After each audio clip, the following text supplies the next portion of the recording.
This is The Gorge. It's a podcast my friends and I gorge ourselves on what's happening in the world of video games and entertainment. You would press record while I'm in the middle of a yawn. The Gorge is brought to you by Patreon. That's patreon.com/thegorge, where for just $3 a month, you gain access to all of our bonus content. Anything we've ever done in the past and everything we will do in the future. $3, that's it. That's a ton of stuff considering this podcast has been running for a hot minute. It also gets you early access to our TTRPG game, The Reboot, a Sentinels of the Multiverse RPG that we like a lot and is always good. Yeah, there's so much. Please go to patreon.com. It also gets you pictures of my dog, Peanut the dog, Yes. who is the podcast mascot. Yeah, patreon.com/thegorge. Thank you. Yeah. Yeah. So, it's just a regular roundup. How do we want to handle the big thing? Do you want to do it first? 7.5, or do we want to do it first? We can do it part of the roundup. I feel like doing it as part of the roundup makes more sense. Yeah. Do we want to do it first? Do we want to talk about that and then talk about all the other stuff we've been up to? Or do we want to put it off until we talk about all the others? Like, we talk about the other normal stuff first. We'll put it off till the end. Ben, Okay. We'll do that mostly because I know what I've been up to, and it's just been more comic books and cartoons. Yeah! I hadn't done as much since the last time we spoke, but I have done two big ones in different ways. I read Batman Year One. That's good. Frank Miller is a crazy person. Shocking no one. It's a shockingly, if you haven't ever read it, I know everybody's read The Dark Knight Returns. I mean, everybody who cares about comics has read it.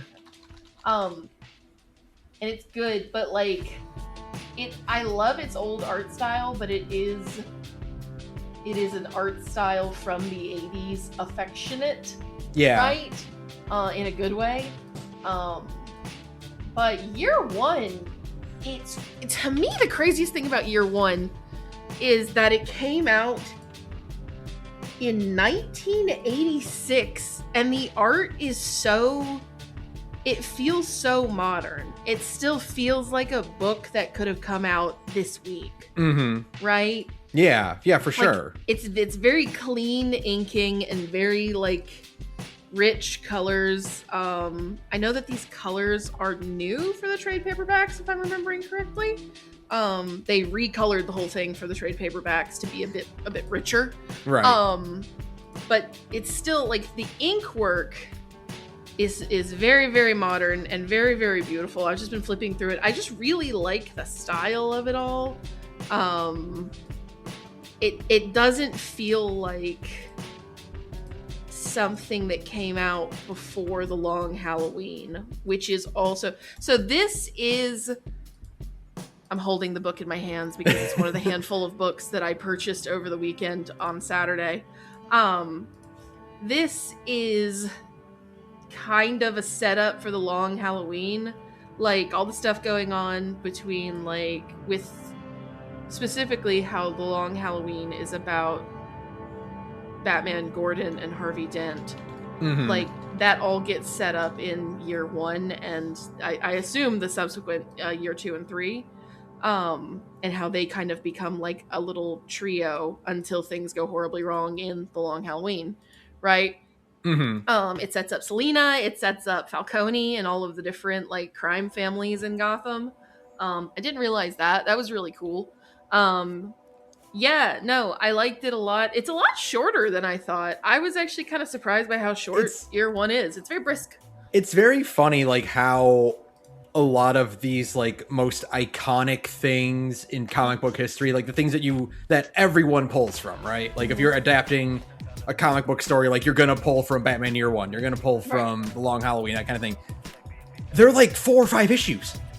Now, The Long Halloween is actually quite long, I will say. Well, I should hope so. It's The Long Halloween. I know, right? It is actually quite substantial, and by substantial I mean it's 4 trade paperbacks.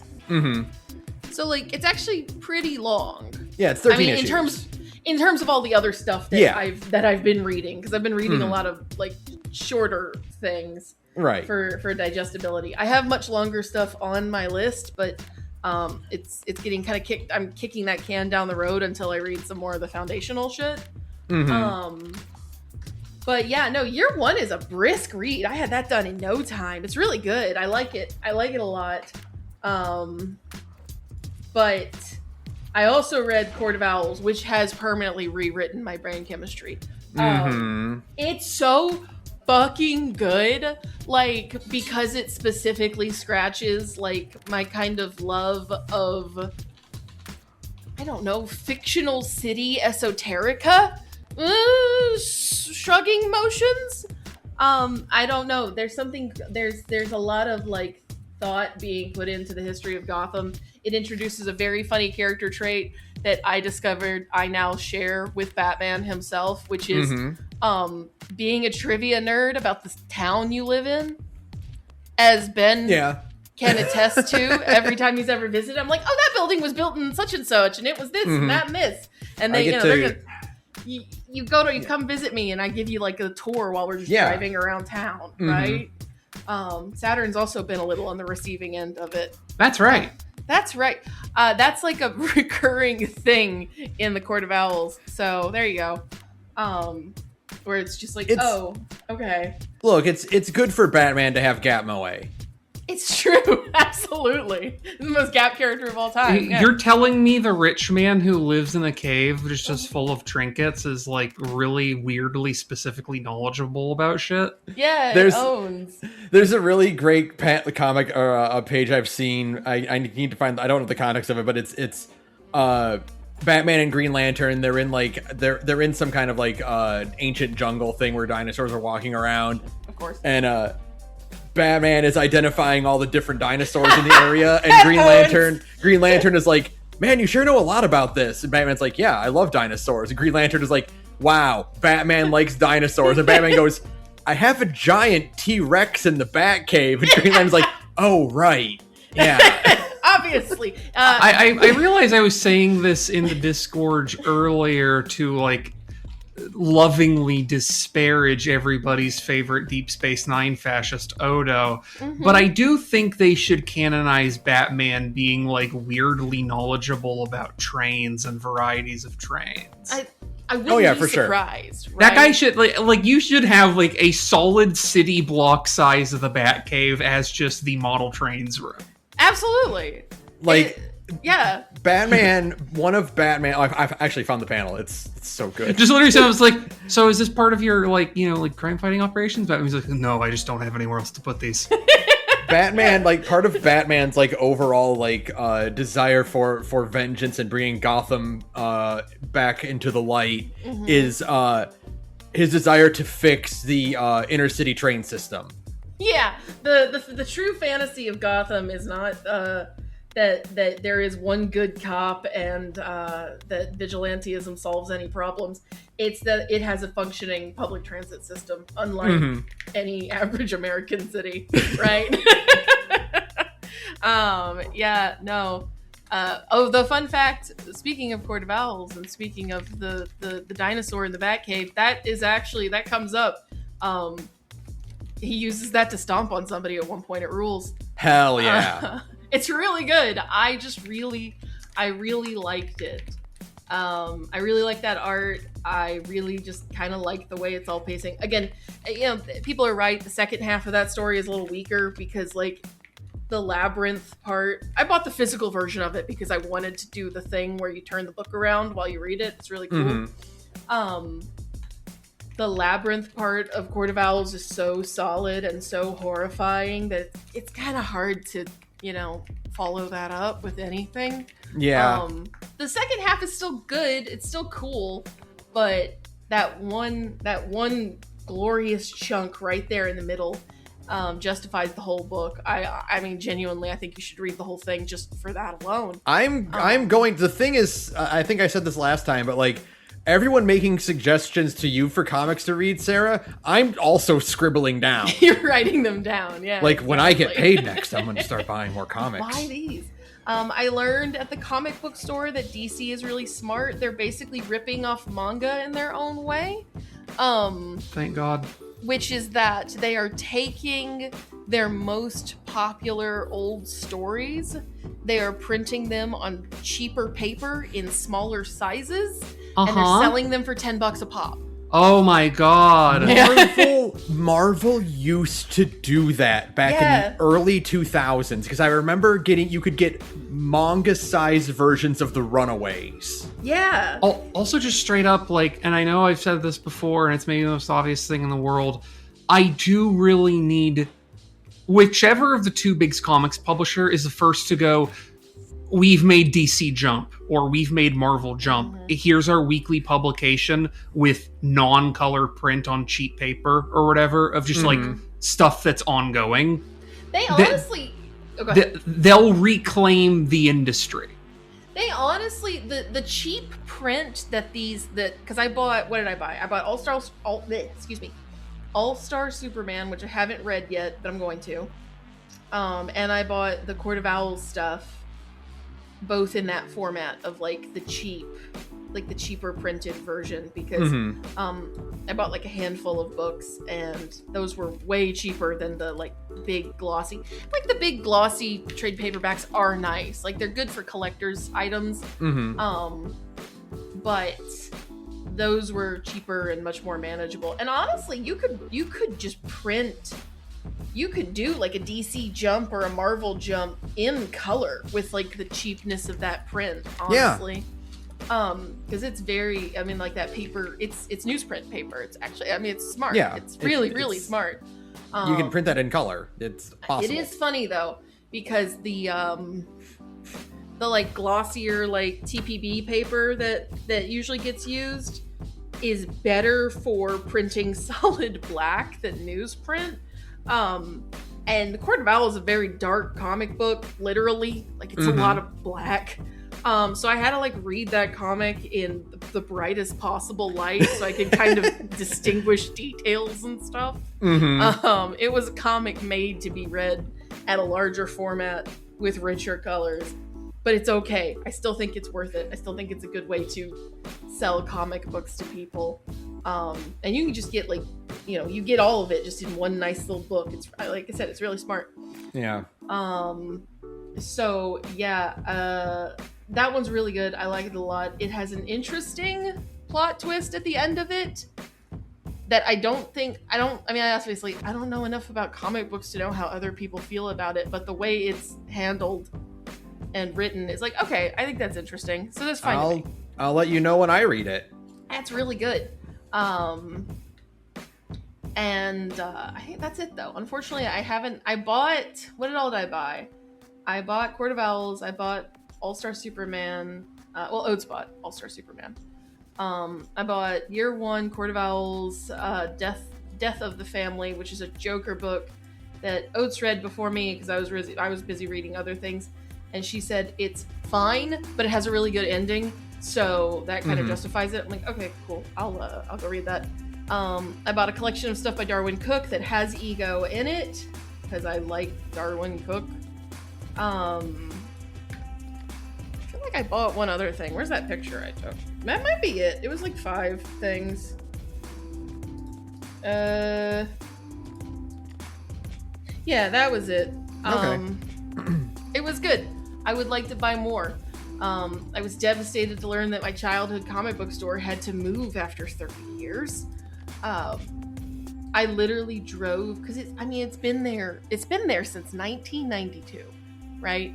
And I drove there without even checking on Google that it was there and open, because of course it is. Right, it's so ubiquitous. Like, it's such a, like, given in my life that comic book store will be there, right? And I got there and it was not there. It was horrifying to get to this little shopping center and see that my local comic book store that I have been going to since I was like 12 years old, so more than 20 years,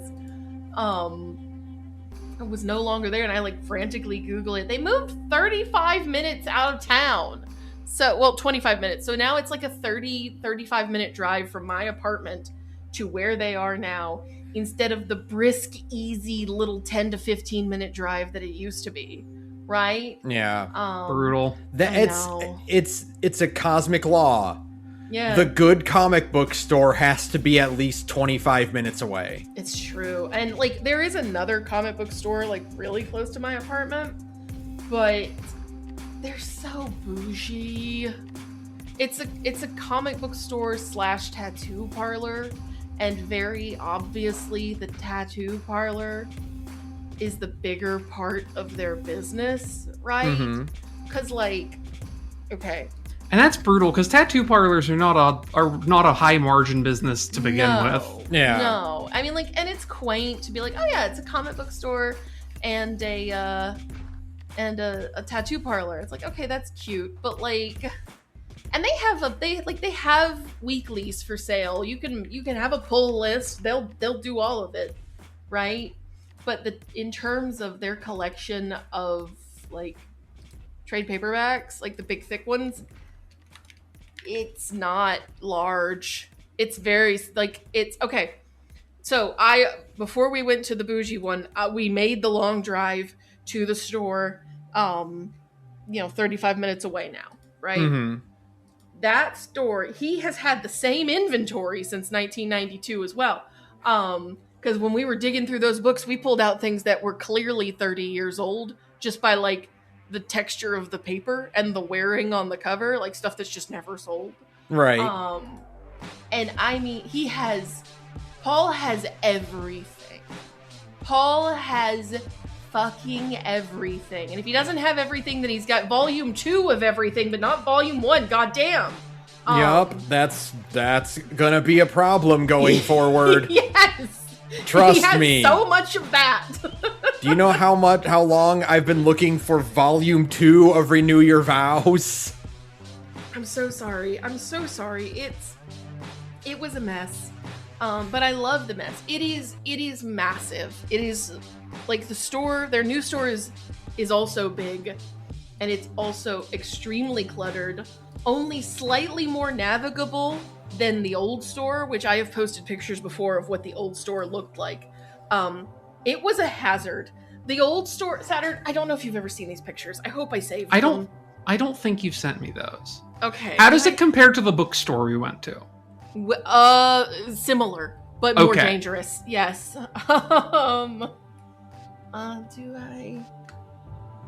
Do I have it? Yeah, I do. Hold on. I'm going to post this in chat real fast. It is here. It's an old shitty photo because I had to pull it off Google, but so that's what it used to look like in there. Perfect. And like the most narrow little halls, like the most narrow little aisles, and those white boxes full of back issues fucking everywhere. And it felt like if you sneezed in there, something was going to fall over on you, right? Because it was. Yeah, because it was. The new store looks like this, so you get an idea that it's like, oh, it's a little bit more organized, but also not really. Yeah, I'm still a little afraid of it. Yeah, it smells musty in there, and it has no AC. It just has those ceiling fans. It's the best. It's just the best. It's a good feeling. You realize, okay. One more thing about the comic book store, and then I'll move on. I'm sorry, but I love this place. Even though they've moved, it still has its spirit, right? So, All-Star Superman, right? Yes. I've never read it, but it's one of Grant Morrison's most famous runs. Everybody, as far as I'm aware, loves All-Star Superman. Yeah. Because it's good, right? We walk up to the counter with our armful of books, and we're holding our All-Star Superman, and we hand it to Paul, and he looks at it, and he goes, I thought it was okay. He said, it's fine. And it made me realize that, like, old school ass comic book grognard, like, fucking comic book guy from The Simpsons. Those guys are like, when the last of them die, that's it, right? Yeah, like, that's not an exaggeration. That genre of guy is not going to exist. When all of the guys like Paul are gone, that type of dude will no longer exist, right? Yeah. I can't even explain it other than the fact that, like, you have to be a stone cold hater, but, like, in a very specific way. You're not getting into fights with people on Twitter about it. You're getting into fights with people in the comic book store about Right. it. Right. It's- Well, Sarah, you have to be the change you want to see in the world. It's time to become more grognard than ever before. The time you got it, boss. remember I remember the old story, like, you've heard of the Eltingville Book Club, right? Yeah. Yeah, like how he had to stop making that comic because he discovered that the things he was parodying were not parodies, and real people were in fact worse than the characters he had created. Yeah. That sounds about right. Yeah, that sounds about right. Yeah, no, but it rules. It's the best place. I was very happy, and as much as I love the other comic book store, I respect it. But, like, their collection is so small in comparison to this, right? Yeah. Peanut, what did you just get into? Nothing. I think he just jumped on the couch. It's okay. I didn't do nothing. I didn't do nothing, Mom.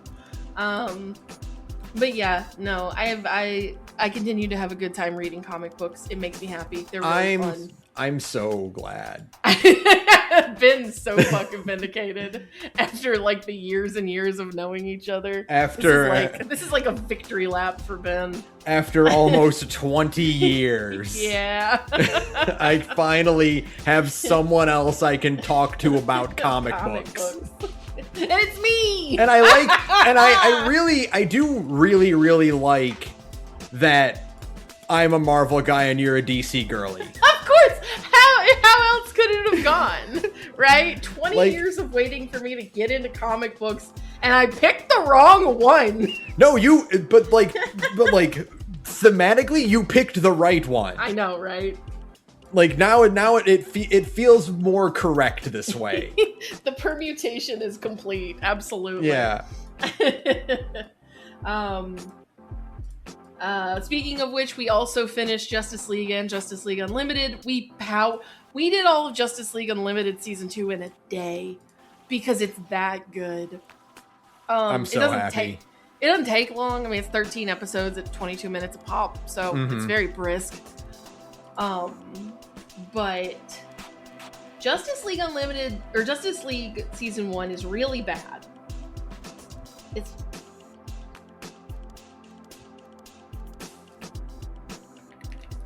Did we lose Sarah? So, Sarah, you there? Oh, we just lost her. Yep.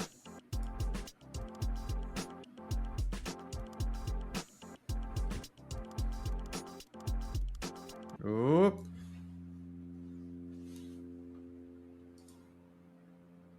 Oh, her computer tried to update. Well, Ben, since Sarah's not here, I'll talk some about DC Comics. Go for it. There's a guy in it named the Batman. Yes. And he's enemies with the Jokester. The Jongleur? Yeah, the Jongleur, who cameos in Dunscath in FF14. Yes. And also the Grinch is there, I think. Yeah, no, I think Batman has fought the Green Kit at some point. Fuck, this is hard. How does she do it? His greatest foe is a man named the Condiment King. Yeah. That one's not a joke. There is actually a villain named the Condiment King. I'll pretend to be shocked. You know, like, you know. I think she's coming back. Hi. There you are. Oh, thank God she's back. I was trying to my best to continue the thread of DC Comics with my limited I'm sorry, knowledge. did you lose all my shit? Is it still recording? What happened? It's still recording. Yeah, you're still good. Because it You're only back in. shows me with like 12 seconds of audio, but as long as you're good, right? Yeah, no, you're here. We can. Well, let me just hit stop and we'll create a new Okay, session thank you. anyway. I want to make sure.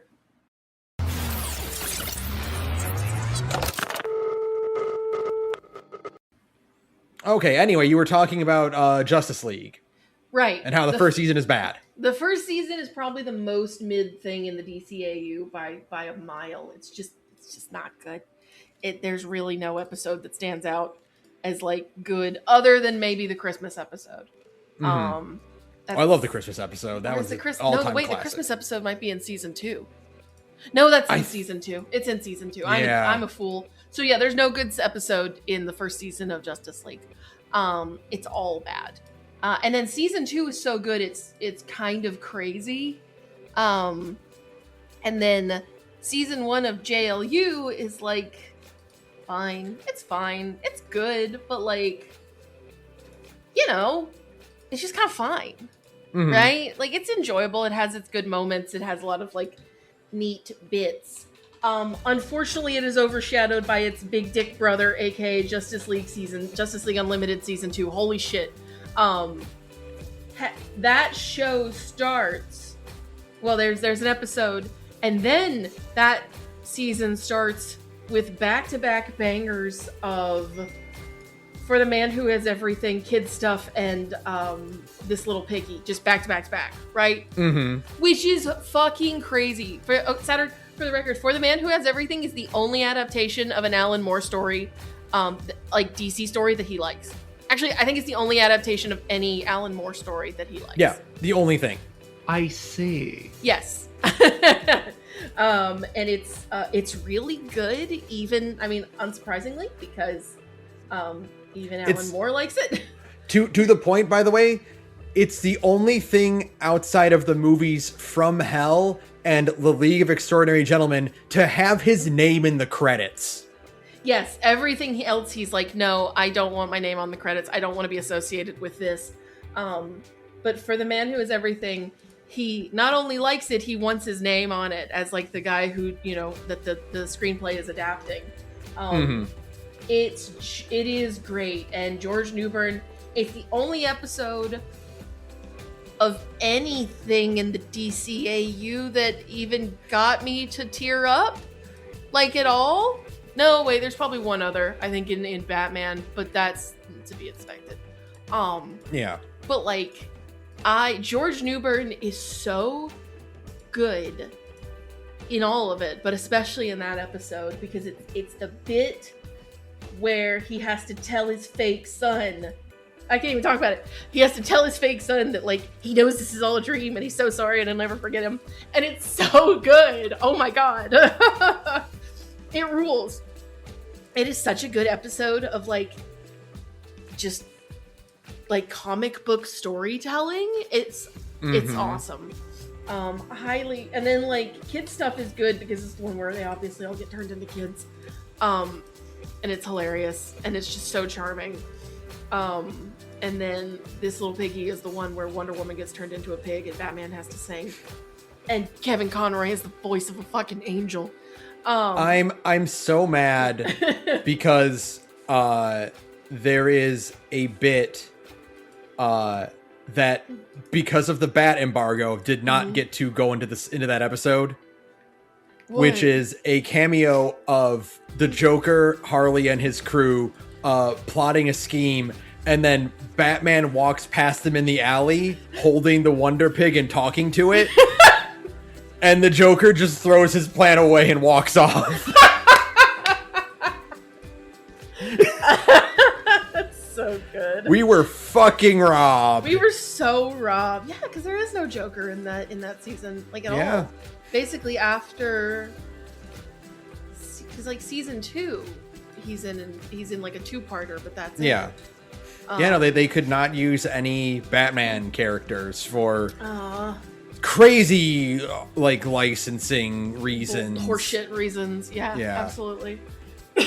But yeah, no, crazy banger series of episodes, and then finishing it all up with just, like, I mean, every episode in season 2 is really good. And it's interesting because it is very interesting, because one of the things about Justice League seasons 1 and 2 is that they're all 2-parters, right?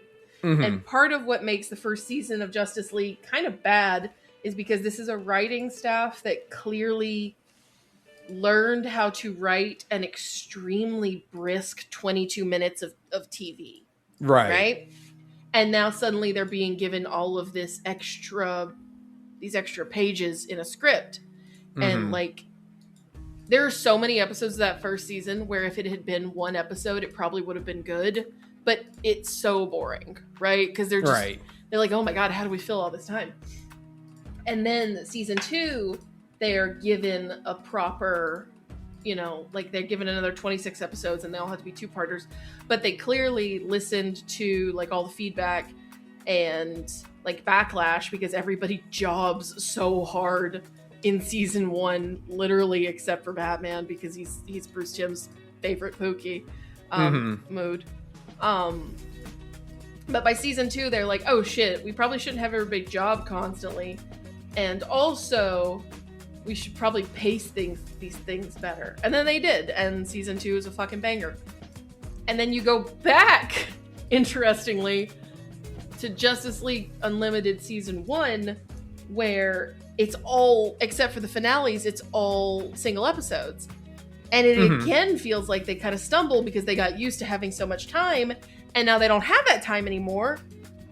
And then they finally remember what they're doing in season 2, and it's like it's one of the best seasons of anything in that whole series of TV shows. Yeah. It's just interesting. I don't know. To be a fly on the wall in those writers' rooms, God, what I wouldn't give, right? Just to kind of hear what like the thought process of everything was.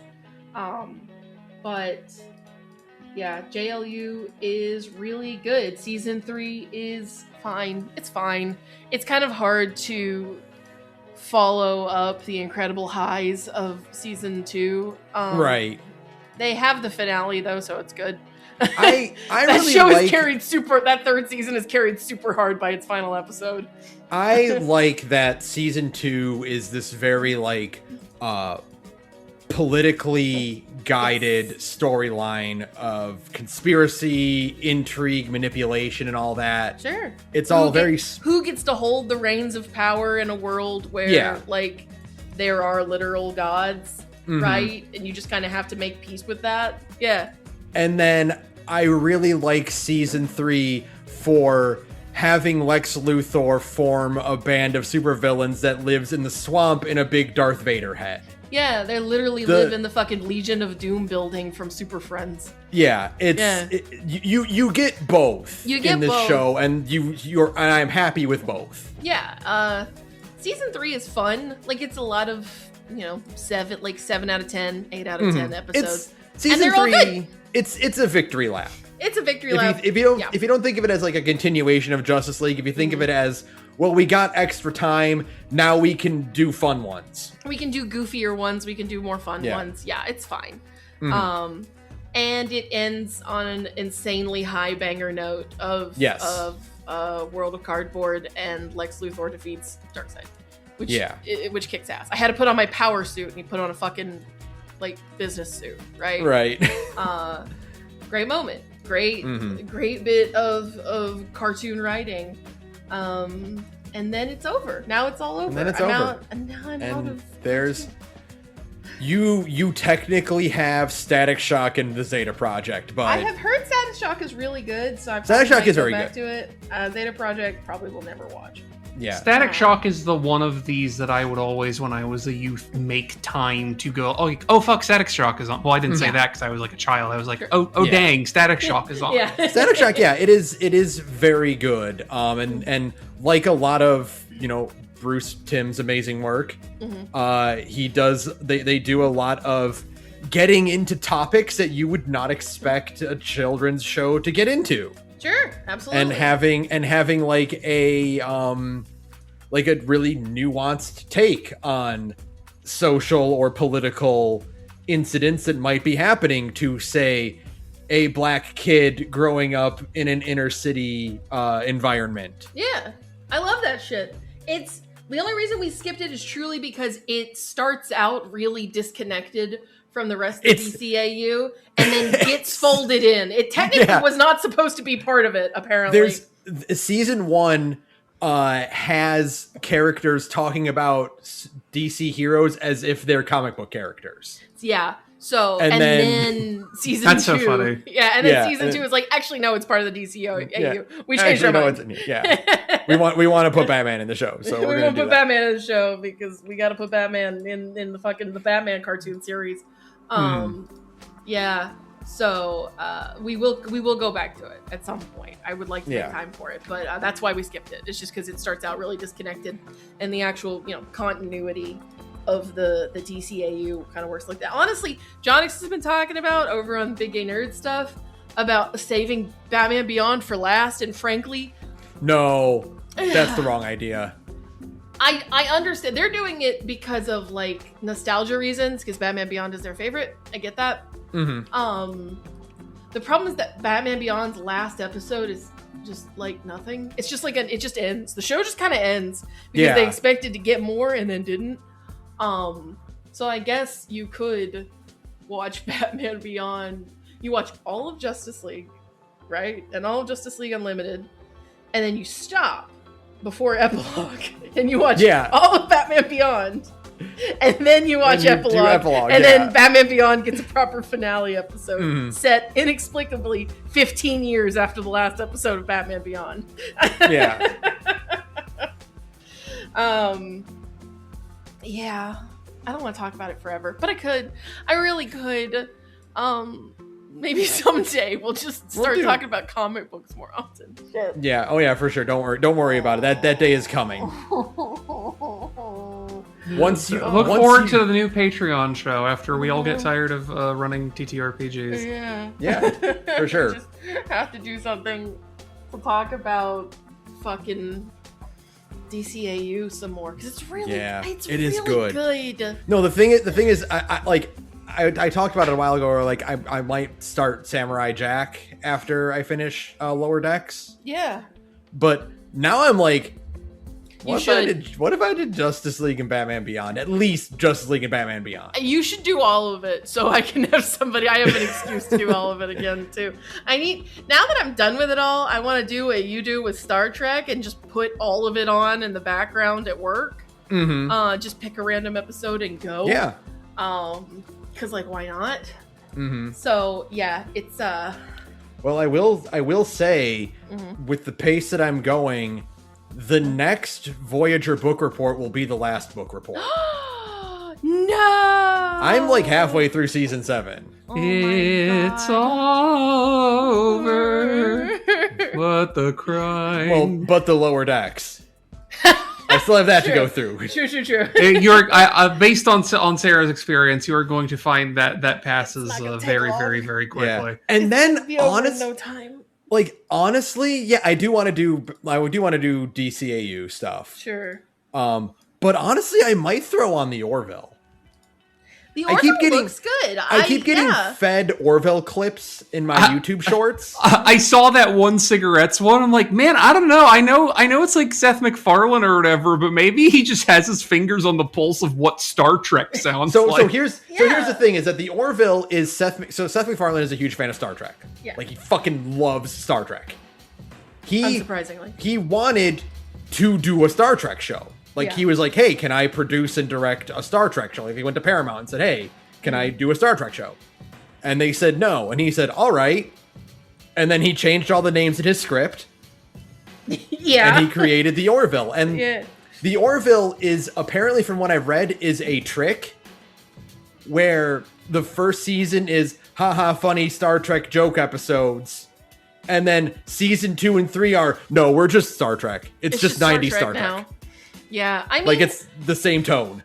I genuinely am considerate. I really might just sit down and watch all of it because it's a good way to get my itch, right? The only thing that's weird is that it's Seth MacFarlane, so it's just fucking Brian from Family Guy as the captain of his fucking starship, and I'm like, he really only has the one voice. He only has the one voice. Right. It's funny because I'm like, I keep seeing clips of Star Trek and Ted, and I'm like, Ted's funny? Ted seems funny. I probably won't watch it because it doesn't seem like my thing, but it seems funny. Yeah. So I'm like, okay, sure. You can is have Seth this one, Seth MacFarlane MacFarlane. actually a good director? And he's just, it's just that Family Guy pays his bills. Maybe. Mhm. Fuck, I don't know. I mean, anymore. I'm willing to believe that, honestly, because every time I see something from Seth MacFarlane that isn't Family Guy, I go, damn, from being from the Family Guy, this is actually kind of funnier than I was expecting it to be. Like, American Dad is funny, and also the best Johnny Bravo episodes were written by Seth MacFarlane. Wait, were they really? Yeah. Oh my god. Butch, the Johnny Bravo thing was like where Butch Hartman and Seth MacFarlane got their starts. Wow. Two Dichotomy, I know. Yeah, two roads diverge type shit. Yeah, geez. But like, you look at all the like all the best old school, like the ones were obviously were the one he meets Adam West. That was a Seth MacFarlane episode. Yeah. Again, I mean, weird aligning of the stars with Batman the Animated Series there as well. Yeah. Because there's that episode where Adam West plays a character. Plays the Grey Ghost, yeah. Yeah, plays the Grey Ghost. And that shit rocks, by the way. That's a good episode. Fucking owns. It's a really good episode. I think they had Adam West play Thomas Wayne in Brave and the Bold. So I saw on Twitter the other day that somebody had that at some point at like a convention or something, somebody got Adam West to read some of the lines from The Dark Knight Returns. And, yeah, I saw that. It clicked with me so hard that specifically every other Batman comic I've read, of course, I default to Kevin Conroy because of course, Kevin yeah, Conroy, right? But I wasn't doing that for The Dark Knight Returns because it's so different, right? And I realized what I was doing was Adam West in my head. And it's because, like, that was the intent. That was Frank Miller's intent, was Adam West. And it's like, oh, shit, that makes so much sense. And he does the line read for the, every punk has a mother is the line. Yeah. And you hear it and you're like, oh my God, it all makes sense now. Yeah. It rules. It's really good. There's that old like dichotomy, like that old like saying about Batman, like discussing like different interpretations of him, where it's like, if your Batman would not comfort a crying child, that's not the Batman, that's the Punisher in a funny hat. Right, that's correct. Yeah. The other one that I think is also appropriate is if your Batman would not respect Adam West Batman, then you're not writing Batman. You're not writing it right. No, absolutely not. Yeah, it was fuck. I want to rewatch Batman the Animated Series again already. Why not?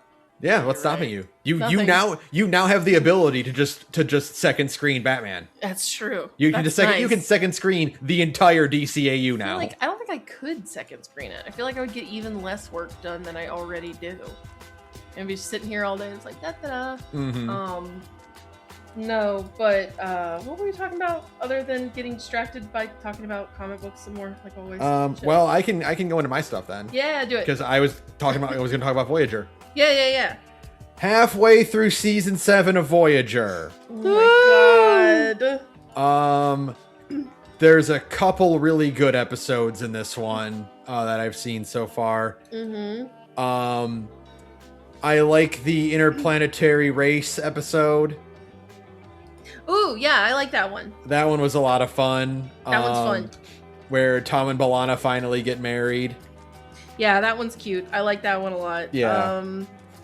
Where they were like, where everyone had to be like, B'Elanna, if you're not having fun doing all of Tom's dumb shit, you need to tell him that. Yeah.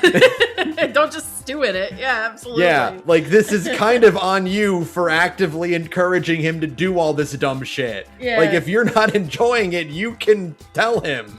We'll quit. Tom's a nice guy. He will stop making you do it. The thing about the miracle that Voyager performs is that most of its heterosexual relationships are interminable, right? The ones they decide to go with are almost exclusively bad, and the ones that they choose to not go with make my blood boil. Because Seven and the Doctor is a cute one.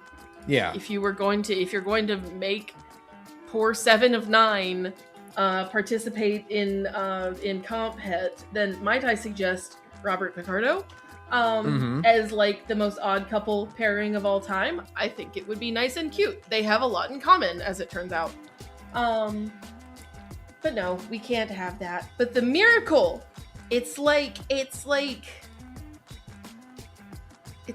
you know how I was saying on BlueSky the other day, not to bring this back to DCA, but I promise I'm done after this. I swear to God. You know how I was saying on BlueSky the other day about how it's like Bruce and Barbara is the sin eater for all the bad heterosexuality in the DCAU, and otherwise it's like fucking banger after banger. Yeah. It's like the opposite in Voyager. It truly is. There's one really good one, and it's like the linchpin of heaven. Excuse me. Hey, can you stop trying to eat the dog? Thank you.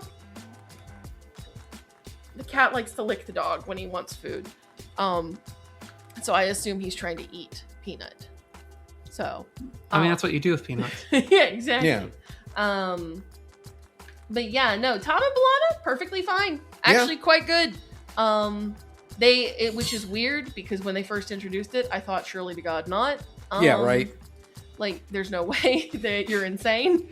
But they sell you on it by the end of it. You're like, oh, okay, fine. They do have such the aura of man-child and sensible wife, right? Absolutely. But then it turns out that no, Tom actually is a pretty mature guy, and he's just doing this stuff to goof off. And like, if B'Elanna actually communicates with him, he's willing to listen. It's just that she hates doing that. That's correct. I know people who communicate, and they're all cowards. That's correct. It is not the Klingon way to communicate. Okay.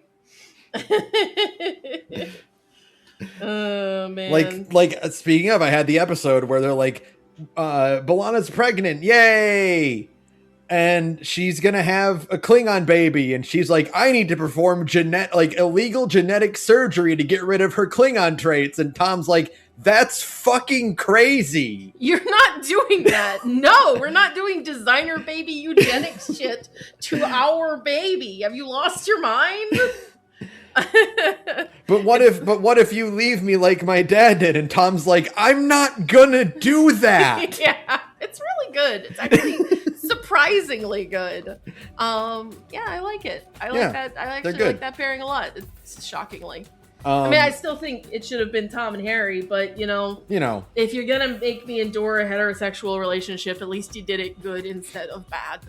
Speaking of the Doctor in Seven, there was the one where the Doctor had to hide inside Seven's implants. Yes. And we got to see Jerry Ryan act like Robert Picardo. Yeah, it's really which fun. is another. Speaking of gags that I really love, like the heroes running into their own imposters. Mm-hmm. I love this actor has to act like this other actor. Yes. It's really funny. And she does a great job. She does a great job. She actually like kind of nails it. There's a really great one of those in AI the Somnium Files. It's like my big takeaway from like that, because not to get too into it, but that's a game whose story requires some of the voice actors to voice as though they are trying to be a different person than they are. Mm-hmm. And the voice actor for the, I would say, most character member of the cast has to do impressions of like 4 other characters, and they're all so spot on, it's uncanny. It is like an extrapolation of one of my other favorite like acting gimmicks, which is not just having to act like another actor plays their character, but also when it comes to voice acting, where it's like you have to do your character's voice doing an impression of another character. There was actually, not to continue bringing up other video games, there was an instance of that in Destiny 2, which is my favorite, where they have the Ghost, who's voiced by Nolan North, do an impression of the Drifter, who's voiced by Todd Haberkorn, right? Mm-hmm. And when they talked about that scene later, they're like, we had to get Nolan North to redo the lines because his impression of Todd Haberkorn was too good. We were worried that players would not realize it was him doing an impression and that it was actually like Todd Haberkorn's character like phoning in or something. That's awesome. That rules. Okay, that's so funny. My favorite example of that in anything is in Dragon Ball Z Abridged, actually, where there's a scene where during the Android Saga where Yajirobe gets his car blown up. Yeah. And he starts imitating Korin, like suggesting that they go help out the gang. Like, hey Yajirobe, why don't you go help out the gang? Oh, sure, Korin, I'd love to. The thing is, both Yajirobe and Korin are played by Kaiser Neko. So Kaiser Neko had to do a voice which is Yajirobe doing an impression of Korin. That whips. That's so funny. That is making me, though, think a lot how the English voice of Kuwabara in Yu Yu Hakusho is Christopher Sabat, and Kuwabara really just sounds like Christopher Sabat is doing an impression of Yajirobe. Yeah.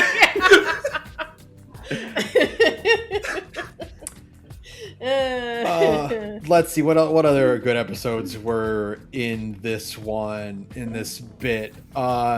I got to see I finally got a little bit of Ferengi nonsense. Just a little. I missed these stupid goblin bastards so much. There's 2 episodes of Ferengi nonsense in Voyager. And they're both really good episodes. Really good episodes, yeah. This one is really good. I like the stuff. I think season 7 of Voyager is pretty strong, right? I think season 6 of Voyager is probably, I'd have to look at like an episode list to like tell you definitively, but I think season 6 of Voyager is probably my favorite, but 7 is still quite strong. They still manage to like keep the momentum going. And I like the thing in season 7 where we're constantly going back to Earth as they kind of set up the like getting home. Yeah, right? now that they're getting this close, we can have like more regular contact with the Federation and stuff. Yeah, it's interesting. I know that the episode that I'm going to next involves them running into Klingons, so I'm excited to see that. But I got the 2-parter with the rogue holograms, the Hirogen, which is really good. Hologram rights and all that. Good one. I liked Shattered a lot, which is the one where different parts of Voyager are in different time periods. Yeah, I like that one a lot. That's my kind of like bullshit. Yeah. Surprisingly good Chakotay episode. One of like 2. Yeah. It only took them all 7 seasons. Because we got to see Dr. Chaotica again in that episode. Yeah, it's a good one. It was really fun to have it be season 7 Chakotay and season 1 Janeway. Yeah, that's a fun kind of hook. I like that. Yeah. And I really liked the flash forward to future Naomi. Yeah, and was future really fun. Icheb. Yeah, future Icheb. Yeah, that was a really fun good. moment. Yeah, that was a really good one. And then what else was really good in this one? You're right. That actually is the one like rare good Chakotay episode. Yeah, Damn. I had no problems with Chakotay in that episode because he was like taking charge and doing things and wasn't just going, Captain, I have some concerns. And no, you don't. You're right, I don't. Yeah, that's right. That's Chakotay's whole character. Yeah. Yeah. Not that I want him to take charge from Janeway, but it was good to actually, like, you know, have him be a commander and command things. And like actually know what's going on at any given time. Yeah, absolutely. Yeah, it was good. So I'm excited to see what comes next. The last one I watched was Repentance with the death row prisoners. Sorry. That were on there. That was a really fun. That was a really not fun, but like really intriguing episode. Yeah, that's good. That one's good. Yeah, what happens when a man finally gets a conscience, and then like the idea of like, because like a lot of 90s Trek at least is like, we found this culture where things are weird. This one where it's like, oh yeah, the family or like, you know, the survivors or the family of your, you know, murderer's victim gets to determine what a justifiable punishment is for you. Right. You're like, that's kind of fucked up, but I can understand how a society might develop that way. Yeah, it's like a thing you could see happening, right? There's like it doesn't seem like a culture that just kind of that sprung up in a writer's room, Right. basically, for the sake of the plot. That one actually seems like a thing you might actually encounter out in space. Yeah. Yeah. So I'm excited to see what comes next. I only have 12 episodes of Voyager left. That's it. And then we're out of the Voyager book report, and then it's Lower Decks, which is good, but it will be over very, very quickly. Yeah. Yeah, and then it's on to whatever other 90s project I decide to strike my fancy with. Yeah, I have no idea. I kind of want to do X-Files. I think I talked about that. Ooh. I'm really tempted to do X-Files next because it's a bit lighter fare. Lighter, I say, when it's got some like of the most horrific fucking TV shows, like episodes of TV that have ever aired on primetime. You know what I'm saying? There's not as much like lore attached. There's not nearly as much other shit attached to the X-Files. Just a bunch of bad movies, and then the show gets really bad in season 6. The one that I've been kind of kicking around that I might do at some point is I kind of want to rewatch the early 2000s Doctor Who. Oh, that's too painful. I couldn't do it. Because it is good, and then it would get bad, and it's still going, right? Like it's not like it's not like, oh, there was one glorious time in the 90s where there was all of this like good ass Star Trek and now it's over. It's like, no, it's this thing I liked that was good and then got bad really fast, and is never going back to being good, right? Yeah. I think that would depress me too much. I mean, I guess if you stopped basically after David Tennant's seasons, if you just did 9 and 10. All I was gonna do was Eccleston and Tennant. Okay. Would have been my plan. Like I wouldn't really lean into 11 at all. No. Like that first 11 season is fine. It's good. Yeah. It has its And I moments. might skip to 12 because I've heard 12 is really good. That's what's his face? The old guy, right? Yeah, the older one. Okay. Yeah, maybe. I don't But know. I don't know. Yeah, it's one of those things where I'm like, do I want to? Do I really want to get hurt again? Do I really want to get hurt by Doctor Who again? But I miss Donna. I miss Donna. I do miss Donna Noble. I want to watch those the newer specials that Tennant and Donna did. Oh yeah, I heard those are good. Yeah, but I mean, it's just because fucking Tennant and what is her actress's name? Oh my god, I forgot what her actress's name is. I'm so sorry. I just know her as Donna Noble. Yeah. Right? But the 10 and Donna, they just have such good chemistry, and they not do. like romantic chemistry, just like weird best friend energy. And it's so good, and it would just depress me to enjoy it and then have it go back to being bad. I don't know, maybe it's not a bad idea. I don't know, maybe. But that's a ways off, so I don't know. Yeah. What else did I do? I'm trying to go through this a little bit quicker because we got a lot to talk about. Oh shit, you're right. I played Pragmata. I started Pragmata at least. I haven't finished it. But it's good. Okay. It's very interesting. Okay. Because you think you know, because I just came off of Requiem, right? So I'm like, okay, I know how this works. It's gonna be an over-the-shoulder third-person shooter, you know. I kind of know how this character is gonna move, what they're gonna do. And then I was given a jump button. Ooh, and like you move very quickly and you have dashes. And I'm like, okay. And then I met Diana. Yeah. And the way combat works is that a robot will show up and it'll start marching towards you. And you will aim your cursor, aim your cursor of your point the gun at, and Diana's on your shoulder, and you'll have like a little like 4x4 grid appear in the upper right corner, and you have to use the face buttons, the X square, circle, and triangle, to guide Diana's cursor along a path And when you get to the end of that path, that's when the robot's armor bursts open and you can actually do damage to it. Okay. Interesting. Huh. Okay. It's- So it's like a weird hacking game. Yeah. So like all of your enemies like move very slowly to accommodate for the fact that, and you're not fighting like more than like four, like I had like an arena that was like 4 enemies. Right. Because like you can only hack one at a time, and like you're focusing on that one, so they all move very slowly. They have very obvious tells when they're like about to shoot something or lunge at you. But like, so you're having to avoid them in real time while also doing hacking?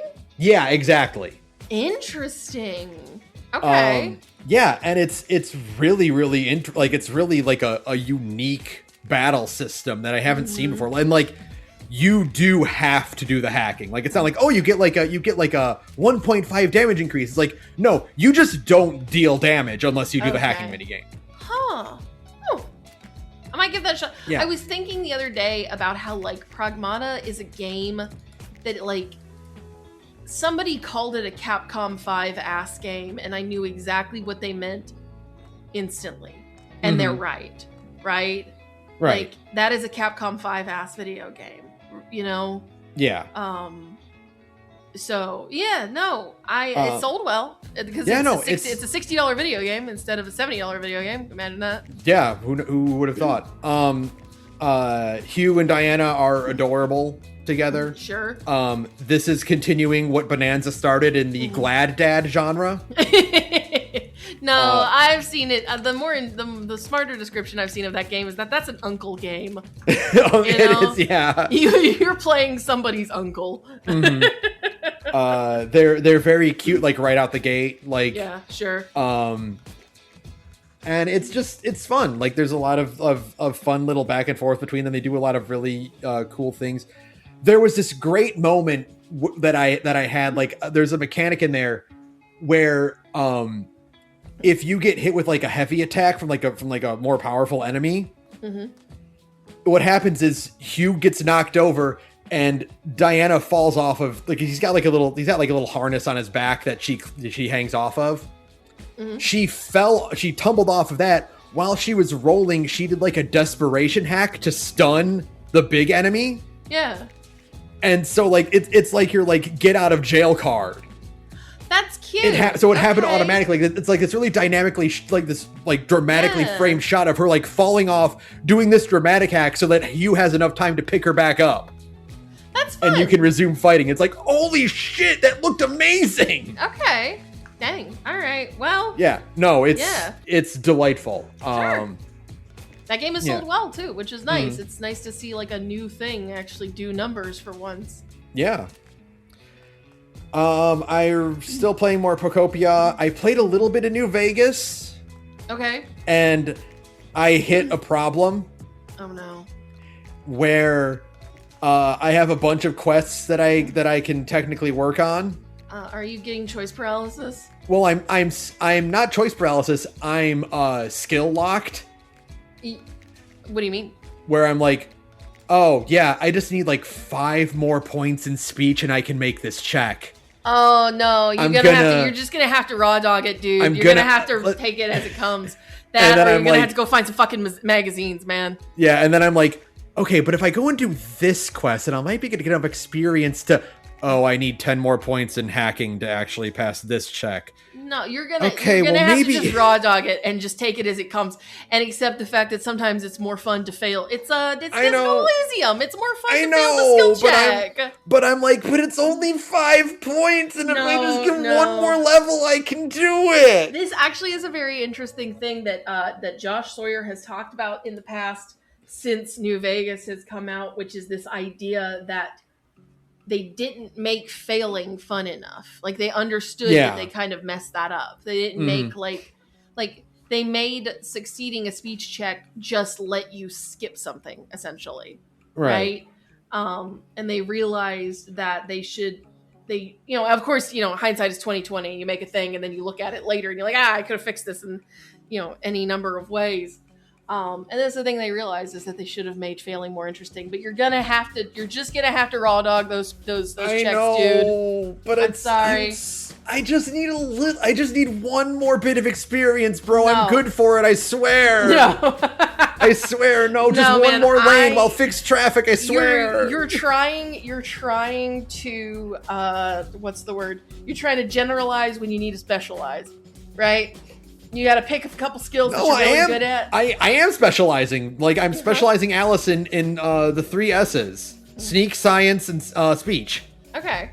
But I'm just low enough. I'm not high enough to pass some of the important checks. Yeah, you should have taken. You gotta always take that magazine bit bonus, dude. I know. That one perk that doubles the effectiveness of magazines, and gives you an extra. Because like, there's also skill books that give you permanent boosts. Yeah. Those boosts, like, normally they boost you by 3, but with that perk they boost you by 4. That's such a banger perk to take in the early game because it just gives you plus 20 to everything, right? Yeah. So yeah, no. After a while, I was just like a fucking bookstore walking around with all the magazines in my backpack in that game, just as like my way to get past things. That's either what you got to do or you got to raw dog those checks, man. I know what I need to do, but I'm just like, but if I just do if I dick around a little bit, it'll be fine. Well, it is, it's still a fucking open world, Bethesda engine game. It is still technically a dicking around game. You just might get eaten by a deathclaw in the process of dicking around, So. But then the only other thing I did that's worth noting is, like you, I've started to read more comic books. Yay! And I'm getting back into the IDW TMNT comics. Oh, okay. Because I bought the 3rd omnibus, and then I was like, wait a minute, I have forgotten what was happening in these comics. So you had to restart. Yeah. Classic mistake. I do like the IDW omnibuses because they give you the proper reading order for everything. Yes. Like so, like all of the like ones. Yeah, like all of the one shots, all of the like yearly annuals and stuff that are still canon and in the timeline, they put them in the right order where you should be able to read them. That's really nice. Yeah. I don't like it as much as Rise, which I'm not going to like any TMNT thing more than Rise. Right.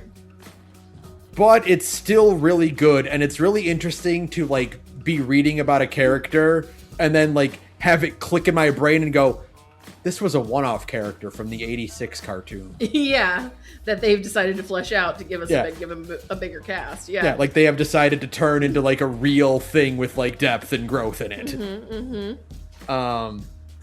Yeah, very good. It's fun because Kevin Eastman was like a really active role in writing and shaping the comic. Like I'm currently reading the one of the annuals that was just entirely drawn and written by him. Oh, that's awesome. Yeah. So very cool to see like original creators like still actively participating in this whole thing. That's about it. Besides the big thing we'll talk about in a bit. Saturn. Saturn's real one thing to bring up is I haven't touched it in a couple of days, but I have been playing Titanium Court. Yeah. I missed that stream and I haven't had a chance to watch the VOD. What is that thing? Titanium Court, it's a match 3 strategy RPG narrative roguelite. It's the only way I can think to describe it. I'll show you some screenshots real quick. Hold on. Let me see if I can find some of the actual game. It's very difficult to describe what the core gameplay is because there's a lot of nuances in it. It's like you have match 3 things and you can limit you match 3 to gain resources, right? And then when you're out of time to match 3, it pivots to a strategy thing where the enemies that are on field will deploy at certain times, and you can decide to spend resources to deploy troops and or make spells happen. But you don't actually control the troops. They just sort of go follow their behaviors. So you kind of do a bunch of match 3 to hope that you can get enough resources to defend yourself, and then hope. During the stream, we had a lot of situations where we were like, okay, we'll make a bunch of soldiers, and then they'll go and attack this base before like the enemy troops are deployed. And then we get into the combat phase, and our troops go in the opposite direction. I see. I'll show you a screenshot of what the actual like normal game board looks like real quick. This is a funny one because it has a sort of a situation happening here. So this is like your tile grid, right? And so for the pre-phase, you are match 3ing these, and when you match 3, you gain a resource based on what you match, and then they disappear and more slide in from the top, like normal style. Yeah. When you run out of time, it locks together like this, and this is what your map is for the combat. Okay.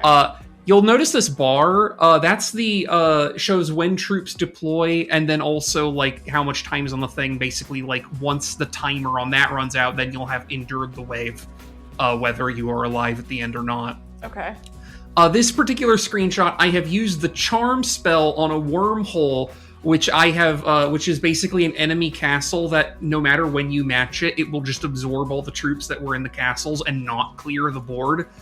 So I managed to get about 20 plus soldiers in this wormhole and then charmed it, and now all those soldiers are my soldiers. I see. Okay.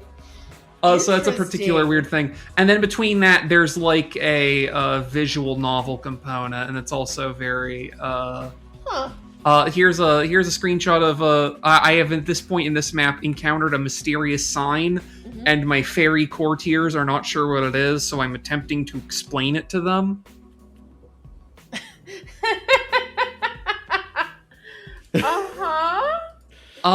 There's all sorts of weird things going on this game, and I think I've gotten to like what the thrust of the actual story is about. And it's very interesting in a way that I don't want to spoil, but not because it's like a very complicated like lore plot or whatever, but because I think discovering what the story is about is part of the interest of it. Okay. And I just like, I'm at a point where I find myself being very mentally engaged with how I am consuming the story. Okay. And thus it's making me want to slow my roll a little bit. Yeah, I totally understand that. Like not try and consume it all in a single night type shit. Yeah. Okay. Here, I'm just going to go through and show some of the other things. Some of these are from like immediately after the stream ends, but they're just screenshots I think were funny out of context. Yeah. Yeah, that's right. Business Leland should be our title card. I agree. That's pretty good, actually. That's a pretty good one, yeah. Actually. Yeah, Business Leland. Leland has evolved into Business Leland, yeah. But I would recommend checking out that stream. A, it went pretty well, but B, also, I did go to the hassle of recoloring my entire stream setup to match the aesthetic of the video game. Then yeah, I will have to watch that stream. I haven't had a chance to yet, but I will. I'll show you the screenshot I posted on BlueSky, but oh, that's cute! You guys look adorable! Because I realized really easily, like, this is basically, if you leave out the green, which doesn't show up in, like, except for the strategy part, it's basically a 4-color game, and I'm like, wait a minute. My OBS filters have a Game Boy camera filter that is 4 colors, and I can just set dithering to 0, so it makes everything be solid blocks of color, and it kind of just looks like I did it. I love it. It looks awesome. Yeah. I'm gonna have to watch this this stream and see if it's anything for me, because it sounds fun. It just sounds kind of different. Yeah, I will say, like, from what I've played of it, this is a very early contender for like I understand why this won 2 different IGF awards. This is a really strong contender for like my 2026 GOTY shortlist right now. Really? Okay. Okay. And it's sadly people seem to be sleeping on it a little bit. It only has like 300 some odd Steam reviews, and it came out about a week ago. Like, I guess not terribly slept on, but it's not like blowing up crazy you style. You would hope it would have a little bit more than that. Yeah. Yeah. This is also, I think I mentioned in the stream, but this is from principally developed by AP Thompson, who notably was a co-developer on last year's Consume Me, and did playtesting on a bunch of other stuff that came out last year. But it's very funny that I think this and Consume Me were both at the IGF on the same year. Yeah. So has won or been nominated for multiple IGF awards in the same year for different games. That's funny. Good for them. Damn, if only. Would that we could all. Well, that we could all. Anything else? Oh, but yeah, that's been me. I don't know. I haven't really done anything else interesting. FF14 patch came out, which is a great segue, I think. Yes. Okay, yeah. We are now going to talk about patch 7.5. And also maybe the live letter. I don't remember if we talked about that. The live letter is going to be in the news, so don't worry about it. Yeah, that's what I figure it's a good. That'll be a good segue. So marking the time now. We are now going to talk about 7.5. If you don't want to hear about Final Fantasy XIV patch 7.5, please skip to the timestamp in the description. Thank you. Anyway, I can't believe Yashtol is a robot. You stole my joke.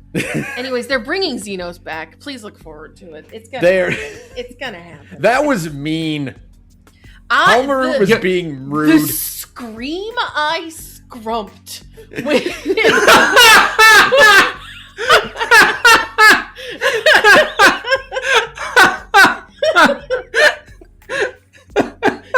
telling you.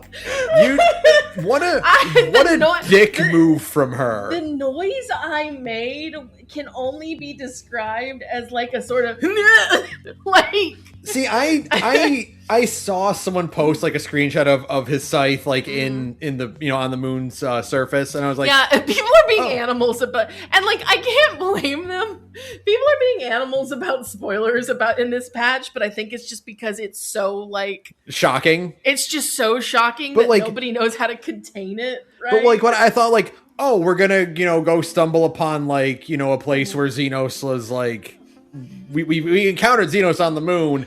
It's not unlikely his scythe would be here. No, it's just targeted harassment. Yeah, no, it's just Homer would be like, you don't want to be like your friend in space, do you?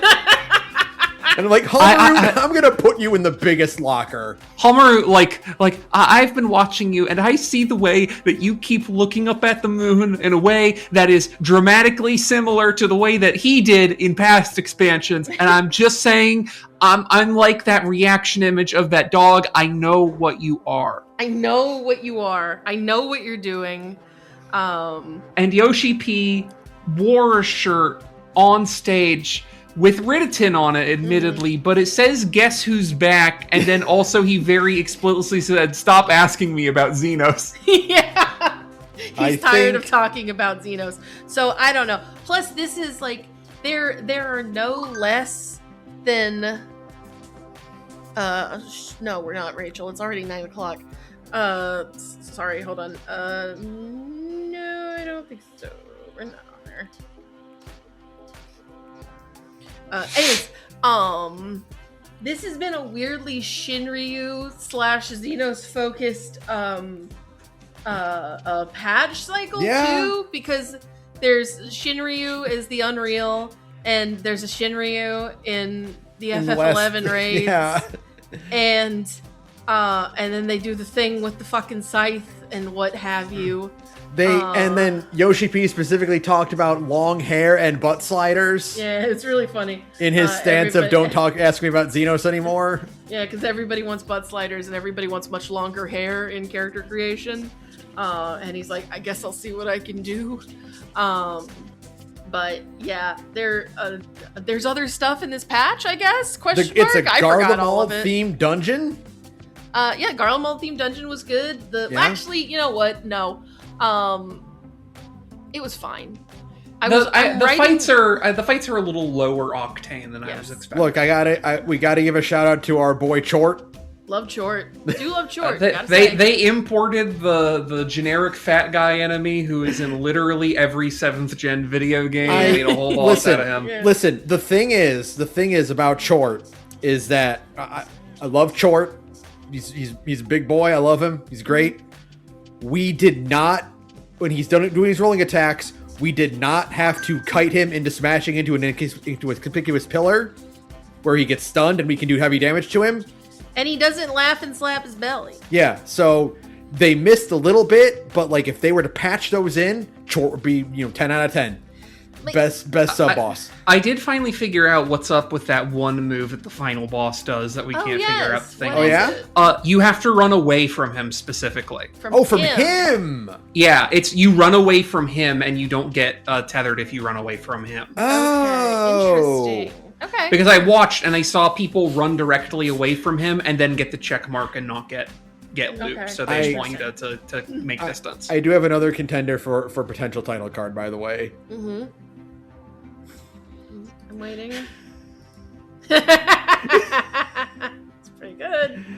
He just looks so much like Bolos. It's crazy. He's just so round. I don't know, man. No, I guess I just, you know, it was a good dungeon. It's fine. It's not the problem is that it was preceded by two of my favorite dungeons in the entire Dawn Trail cycle.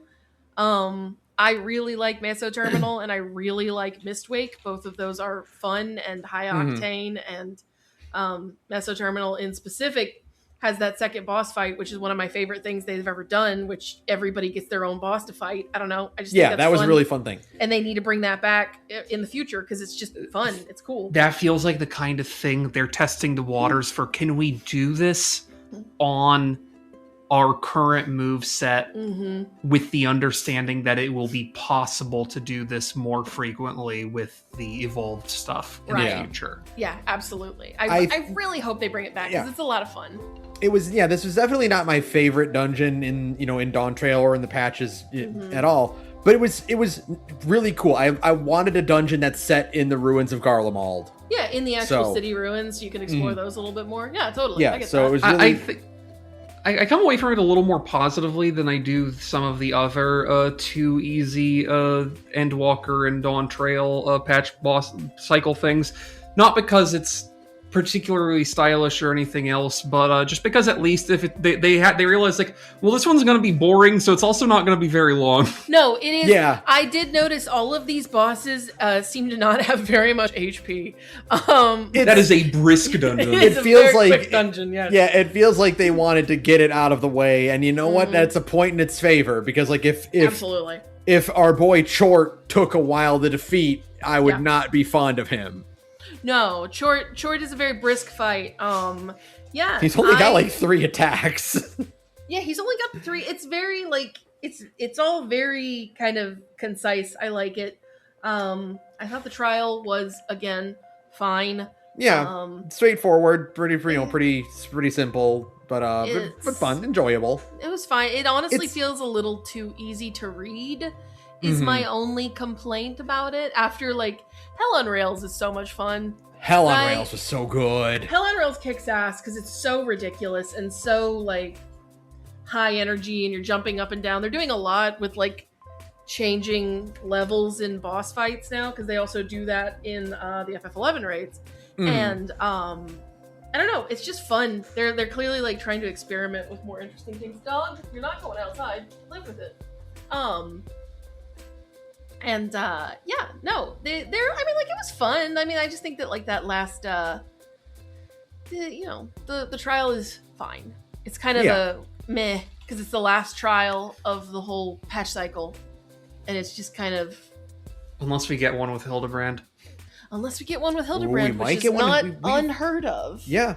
Also, before. You get great looking gear in the dungeon. The dungeon gear is very cool. I need that tank armor real bad. That tank armor. I need all of that armor because I've seen all the other stuff too. It's all really pretty and fun. The trial was okay. I'm just kind of like, if we're at the point of Enuo, like it could have been not. It could have been like we designed a new guy for you to beat the ass of instead of Enuo. Yeah. You know, it's kind of a pull. It's just. It's certainly a pull. I wouldn't say it's a deep one, but I would not say I would not say that what you have squeezed out is juice. I think it might just be dirt water. Yeah. I think you kind of maybe did not reach your full potential.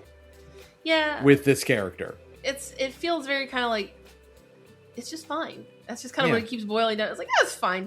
It just feels way too, at least for my sicko brain, it feels way too easy to read. Like, all of the like every single tell is so like the only one that was even kind of weird is the spiral attack, but you know, whatever. Yeah. So, but other than that, 7.5 I assume has plot. I forgot most of it after the whole thing with the scythe on the moon. I definitely see why they could not talk about They can talk about anything part of it. with it's very funny. Evercold until like the patch actually came out. Yeah, I do think it's funny how the trailer for the patch has like, you know, it has Hallmark's monologue, but they perfectly excise all the little bits that actually tell you what she wants, and so she's just saying ominous shit. Yeah. I do like how like her and Calix's role would be like, hey, so you kind of fucked everything up. So bad news, bestie. So there's this you thing. interrupted the natural order. So there's this load-bearing ancient you shouldn't have killed. It's the meme of like, I get to tell a client that he knocked down a load-bearing wall, right? Uh-huh. I get to tell the Warrior of Light that she killed a load-bearing god. Yeah. Like, oops. So we're gonna try to do more Asian things if you want to like stop us. I do think it's very funny that it's like, well, so the thing is, rejoining was obviously always the correct answer. You know, the thing that you seem to hate so much. So we're gonna keep doing that.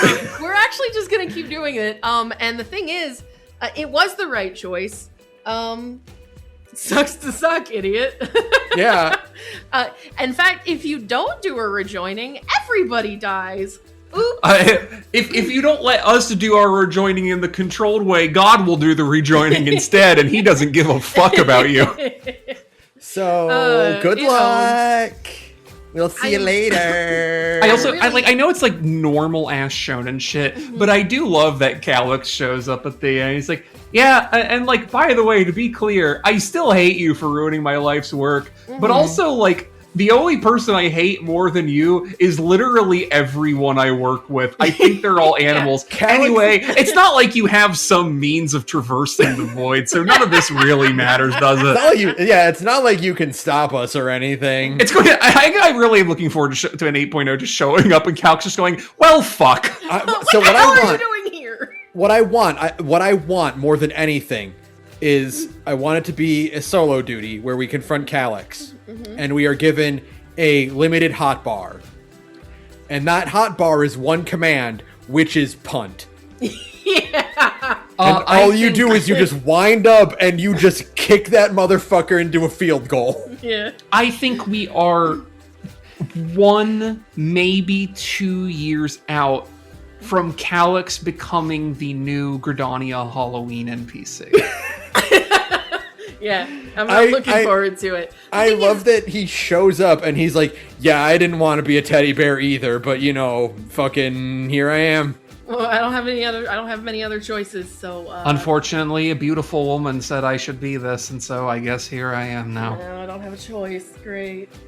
You see, I am still modeled off of an impressionable teenage boy, so when a beautiful woman says I'm going to turn you into a teddy bear, well, I don't know what you expect from me, Warrior of Light. And Warrior of Light's like, no, yeah, I get it. No, for sure. I also would let the Helmroot turn me into a teddy bear.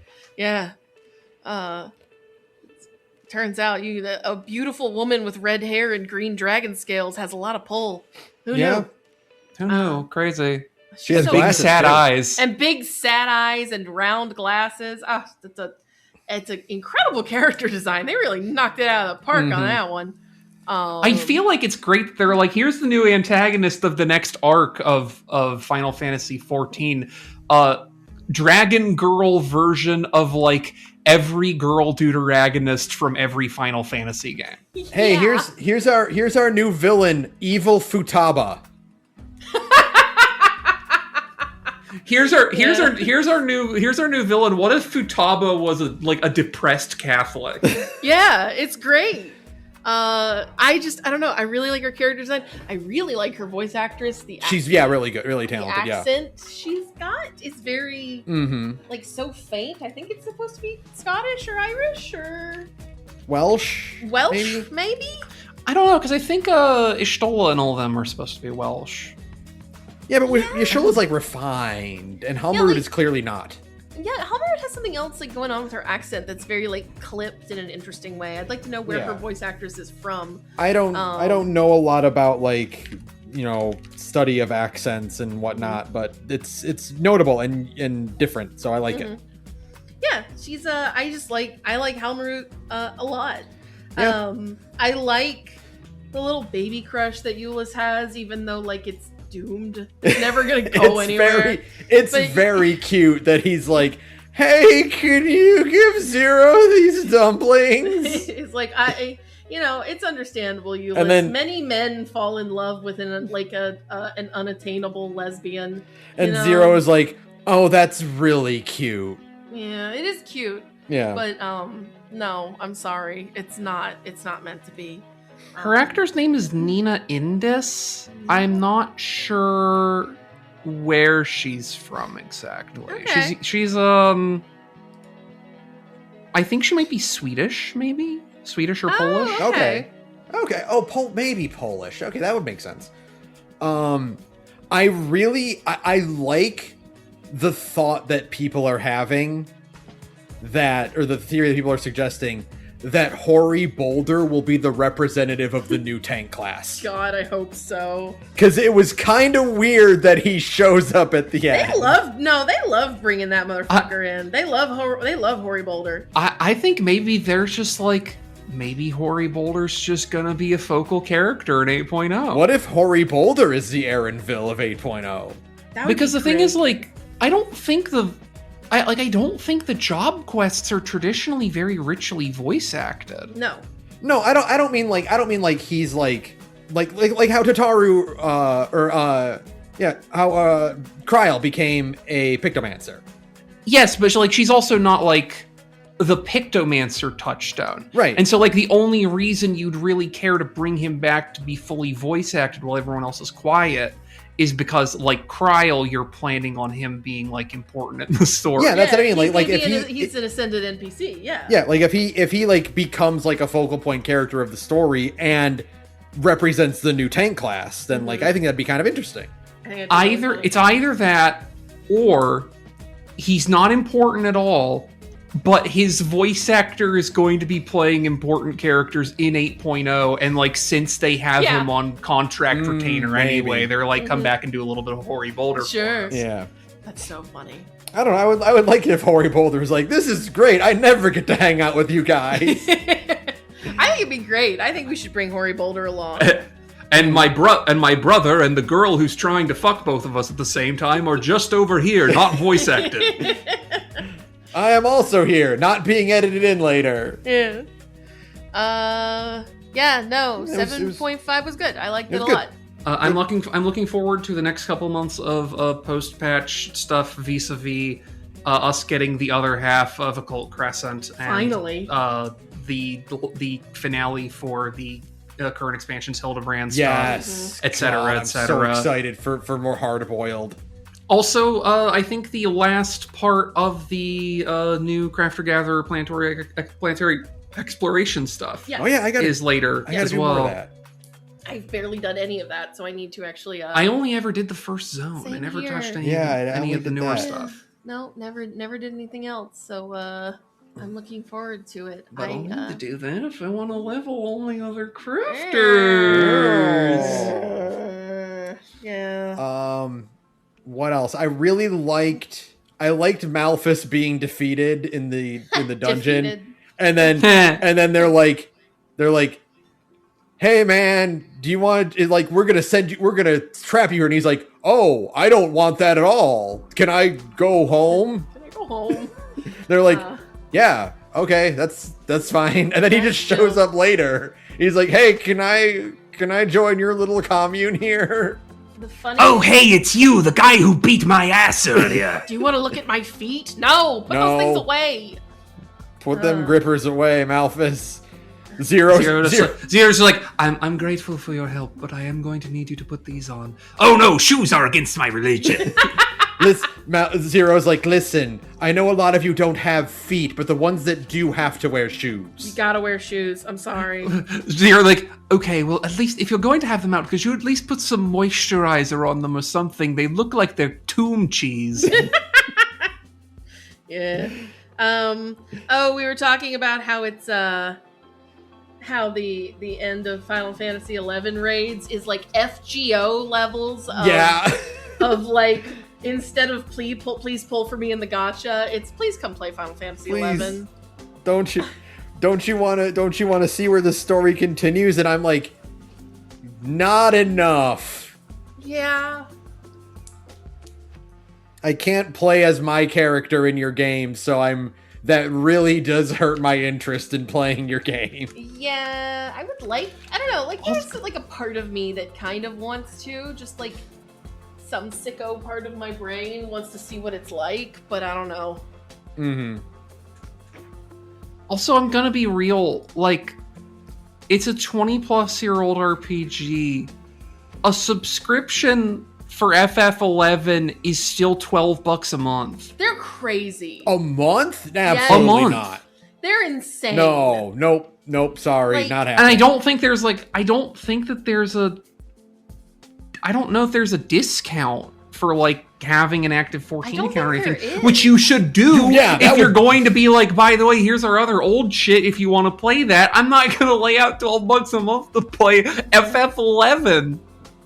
Yeah. No, you should be able to be like, hey, here's my FF14 login. Okay, you get half off. Yeah, I would do that. If it was half off, if you could, like, for both of them, like you had your FF14 subscription, that gets you half off to FF11.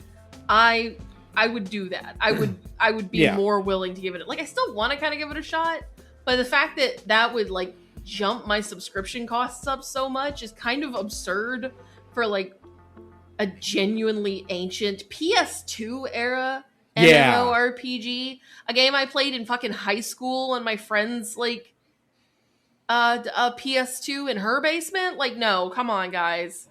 I don't expect it to be free to play because it obviously still has the player base that isn't not required, but that is way too expensive for a sub to FF11 in the year of our Lord 2026. Mm-hmm. And like we're talking about a game where it's still like, it's $12 a month, and if you look at the website for FF11, like the last like update I'm seeing with a date on it is from like, I mean, like, there's normal service updates. But the last, like, actual new thing I saw with oh, no, never mind, okay. I saw a thing on it that's like, yeah, this is from 2023, and I'm like, I'm not, but there are actually things going on. But still. Well, that's nice. But still, come on. It's the game is 2 decades old. God, it's got to be more than that. No. Even Eve is free to play now. Yeah. If it's a PS2 game, then it would be definitely way older than 2 decades. No, because I played it. It's like 22 years old. When did FF11 come out? Hang on. Please hold. Launched 2002. Yeah, so 24 years old. 25 years old. Oh my god. It is going to turn 24 in about 2 weeks and change. Crazy. Wow. That's crazy. And they have the audacity to charge you $12 a month to play it. $12 a month to play that. You can be like, please come play FF11 with us all you want, Yoshi P, but first I want a discount on that sub. Mm-hmm. It's so funny that they're like, yeah, well, we're going to put in our sales pitch for FF11. Is that attached to any kind of like, marketing promo to like offer like reduced costs? No. And I know that you've got the structure for half off, like for having a sub and then having half off another sub, because you're doing that with the Switch version of Final Fantasy XIV. Yeah. Because of like Nintendo horse shit, you have to charge a second sub for if you have the Switch version of FF14. But you are still doing half off of that additional sub. Like, come on, guys. You've got the framework for it. Buying the FF11 Ultimate Collection on Steam is still fucking $30. That's insane. Crazy. No way. They're crazy. Well, Maybe someday, but not today. Anyway, do we want to talk about the future of online Final Fantasy instead of the past? Yes, we should get to the news. We've been yapping for way too long. Okay, let me mark this down. We are done talking about patch 7.5. That's right. So instead, we're going to talk about the news and the future of FF14, because I assume that's the first thing on the list. Well, I was going to ask, do you want to do the FanFest last or first? First. I mean, first seems like the reasonable segue. Yeah, okay. Let's do first. FanFest, there was a lot. Holy shit, that was a long... I mean, like, I watched the preview teaser of the trailer, because it's not the full trailer, obviously. I watched the first bit, and then, like, they started talking. I walked away from work for a minute to watch it, you know what I mean? And then I realized that it was gonna take a while. I was like, I had it up on the TV so I could, enjoy it. Right. And then I realized it was gonna take a hot minute. I was like, shit, I gotta move this to my work computer. Because they have a lot to go over. The 8.0 Evercold. We're going to the 4th. It's Sky Island. We're going to the Midwest. Shit. Yeah, we're doing fucking Sky Island shit, which sounds fun and interesting. It's like Viking looking. Yeah, stuff. very Celtic, Viking, Nordic. A lot of that kind of aesthetic going. Interestingly, someone in an interview with Yoshi P later at FanFest mentioned the Nordic thing. Yoshi P is like, we kind of tried to hide that, so good on you for noticing so immediately. Do a good job. I was literally thinking when he said that, it's like, guys, you put like fucking knot imagery all over the place. Also, like, what do you want? Your old man Aura has one eye. Like, obviously he's Odin. Yeah. And also it's like a winter apocalypse. Yeah.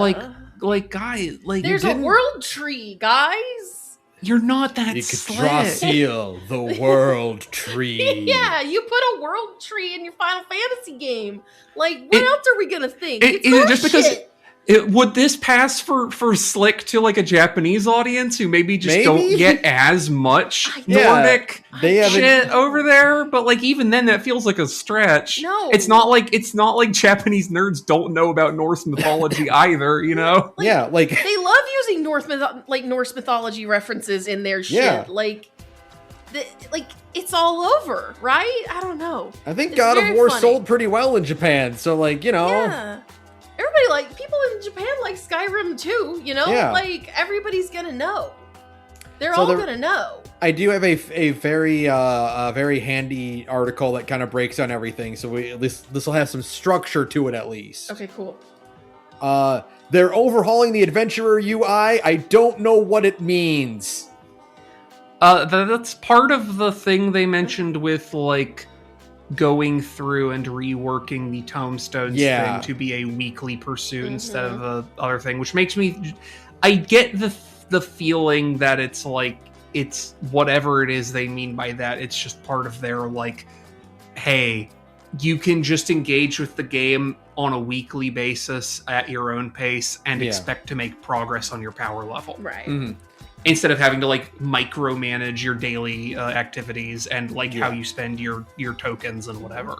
Mm-hmm. They are, if I'm understanding this correctly, they are rearranging eye level so that you can just use the eye level of your highest character, of highest class in each like category. Yes. So like, if you have a level 100 Reaper, you can just put level 100 gear on your level 50 monk. Well, it seems more like it's... And I feel like... Because the thing is, they were very clear it's for eye level, specifically. Yeah. Which makes me think that it's like... Well, if your monk is level 50, you can't bring your monk into level 100 content. Right. But if you have, like, a, let's say, 8.5 leveled Reaper, and, like, all your other stuff is behind, you can still take your, like, 8.1 Dark Knight into something, and they'll just use the Reaper's eye levels. Yeah, you're not doing the thing that we got hit with last night, where it's like, well, we're all level 100, but we had to, like, Ben had to, like, find some gear to get into a duty because, he didn't hit the eye level requirement, right? Or the thing I had where it's like, I wanted to do the New Alliance raid as a Viper, but my Viper was only in like the high 740s, even though like my Samurai is nearly 770. Right. Right. And that's just going to be now, it's like, well, you have that 770 Samurai, if your character level is like the appropriate level, you can just treat their item level as 7/7. Correct. That. Yeah, it's really nice. Which it seems like is nice. the ultimate thing is to just go, you only have to do the gear grind once. Right? Yeah. Like, you That's don't the have to do the important thing that I keep running into that breaks me out of FF14, which is like, I have to do at least 3 different gear grinds for at least 3 different classes so I can bring anything into anything, and it's just like, you just burn out super hard. Yeah, because Right. nobody, I only really have 2 classes that have a high eye level. Because, like, even I, a sicko, who plays too much Final Fantasy XIV, burned out kind of with this patch cycle because I was like, I don't actually want to do this gear grind for everything I play. Right.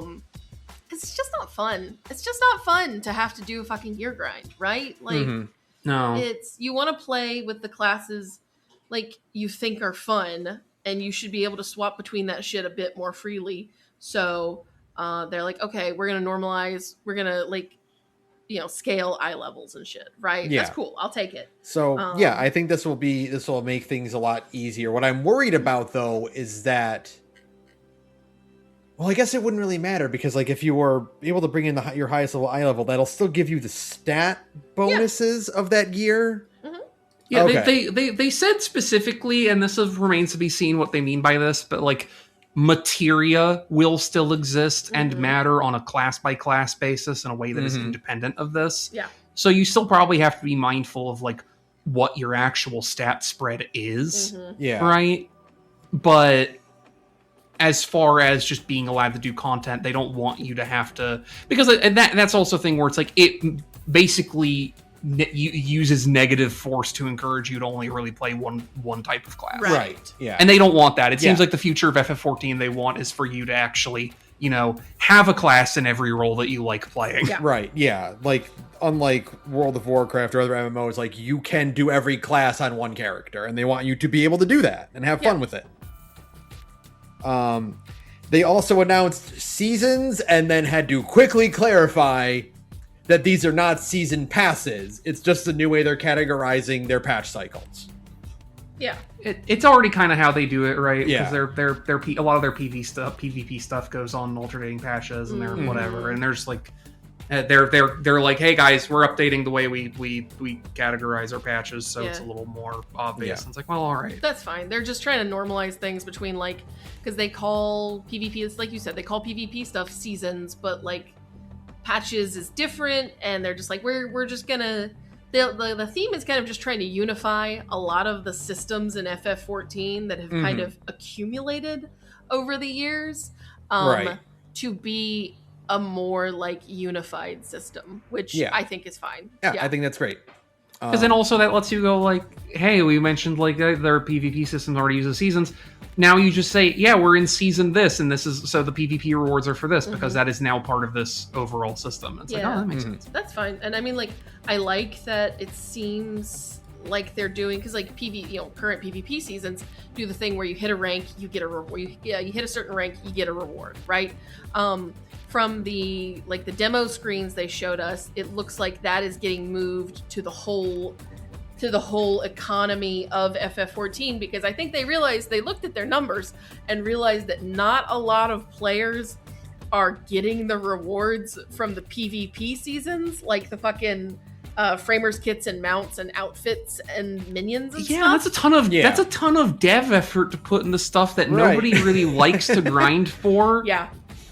I will say, I was not expecting to. I did see someone with that level 25 set in the wild today. Damn, good for Wow. them. That's And crazy. I was immediately like, I don't know who you are, but I know that I don't want to know you, because you're to terrifying. grind out 25 levels of PvP in the span of like literally 2-3 days, I think you might be sick in the head. Yeah, no, that's an unwell individual for sure. However, that top is cute, so I am actually going to put the effort into Yeah. to hit Oh, yeah, 25 for this sure. thing. I wasn't sure, do- but seeing it in person, But has not in really 2 like- days. No, No, but like a normal amount of time. Right. Yeah. Yeah, no. I'm going to do what I've done before, which is just do my frontline dailies for the foreseeable future, for as long as I remember to do them. Because doing your frontlines daily, Like, it's not particularly fast or exciting, but it will get you there in like Yeah. 2 months. You'll get there. Don't worry about it. What else? They have announced action skins. Once again, legalizing marijuana. And putting Papa Chin on the notice. Yeah.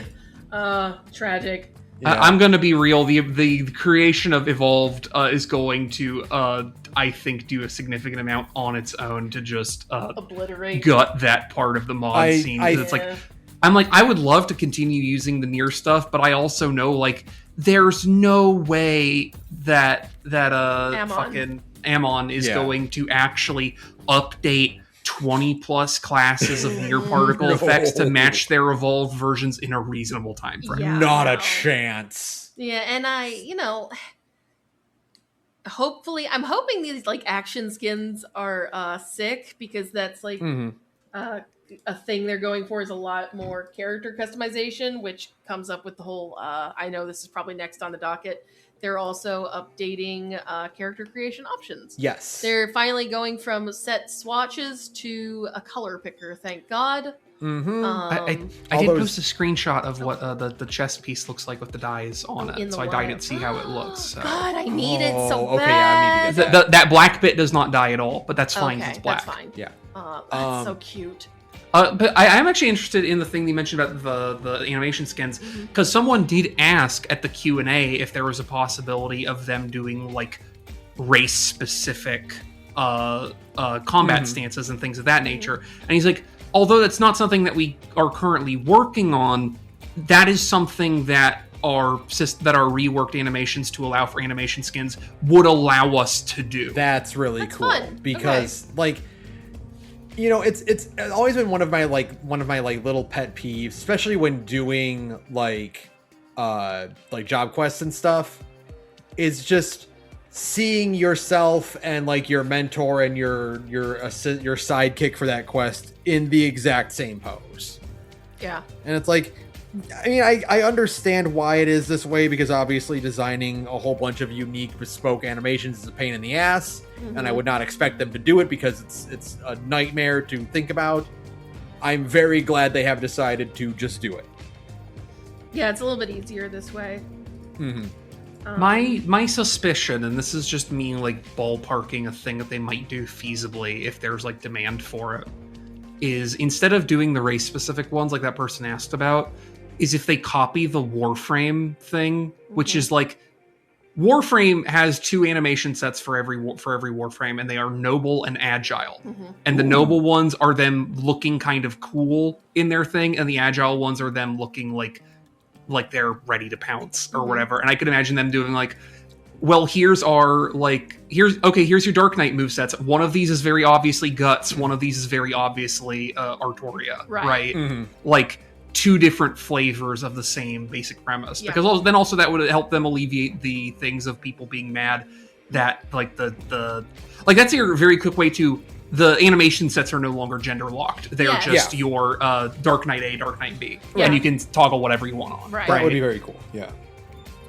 They've also announced not only with customer character customization, like the pickers for hair and eyes, And skin. and skin. Thank you to the Arcadian Quests for introducing us to that concept.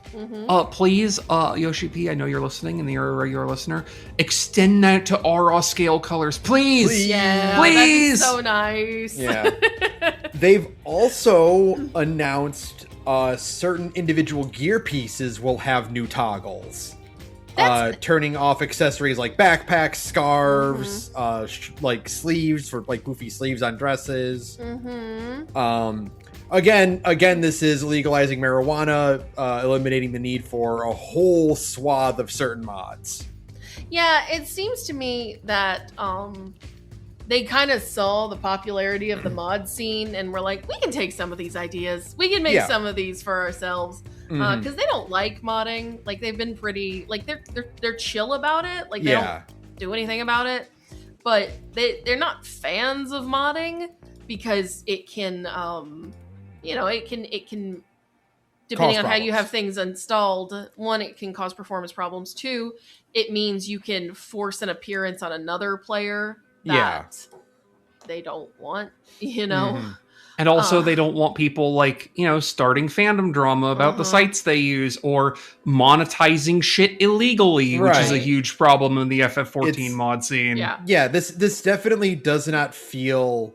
I mean, Yoshi P himself has been very, very clear of. We've talked about this a lot, of him desperately trying to be cool about it. He's like, they don't want to install, they don't want any kind of de novo type shit, right? And the funny thing is, they learned the lesson that old stream, like, you remember when streaming first came out and people stopped pirating because streaming was convenient instead of bad and lame the way it is now? Yeah. They learned that lesson. It's that accessibility is actually the thing that kills piracy, or in this case, kills modding. It has to be easier than free.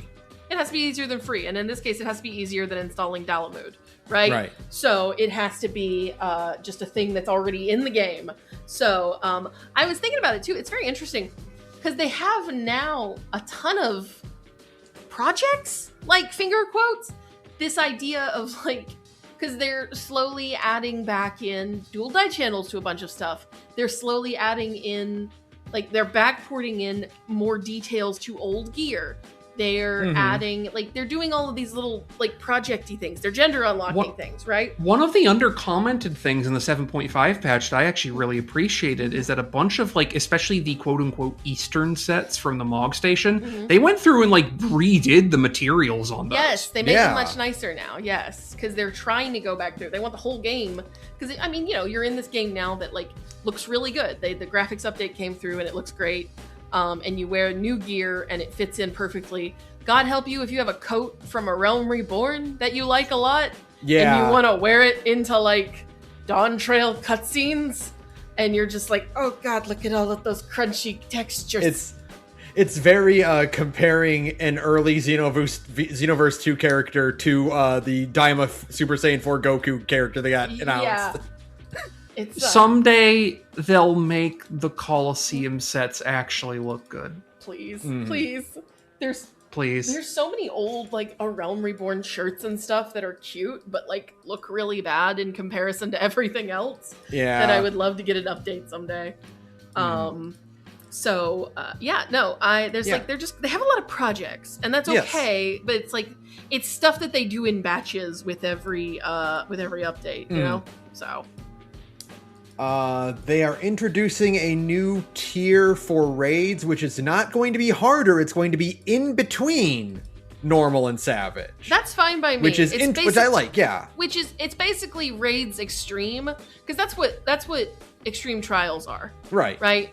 Extreme trials are functionally like the middle point between normal trials and like God.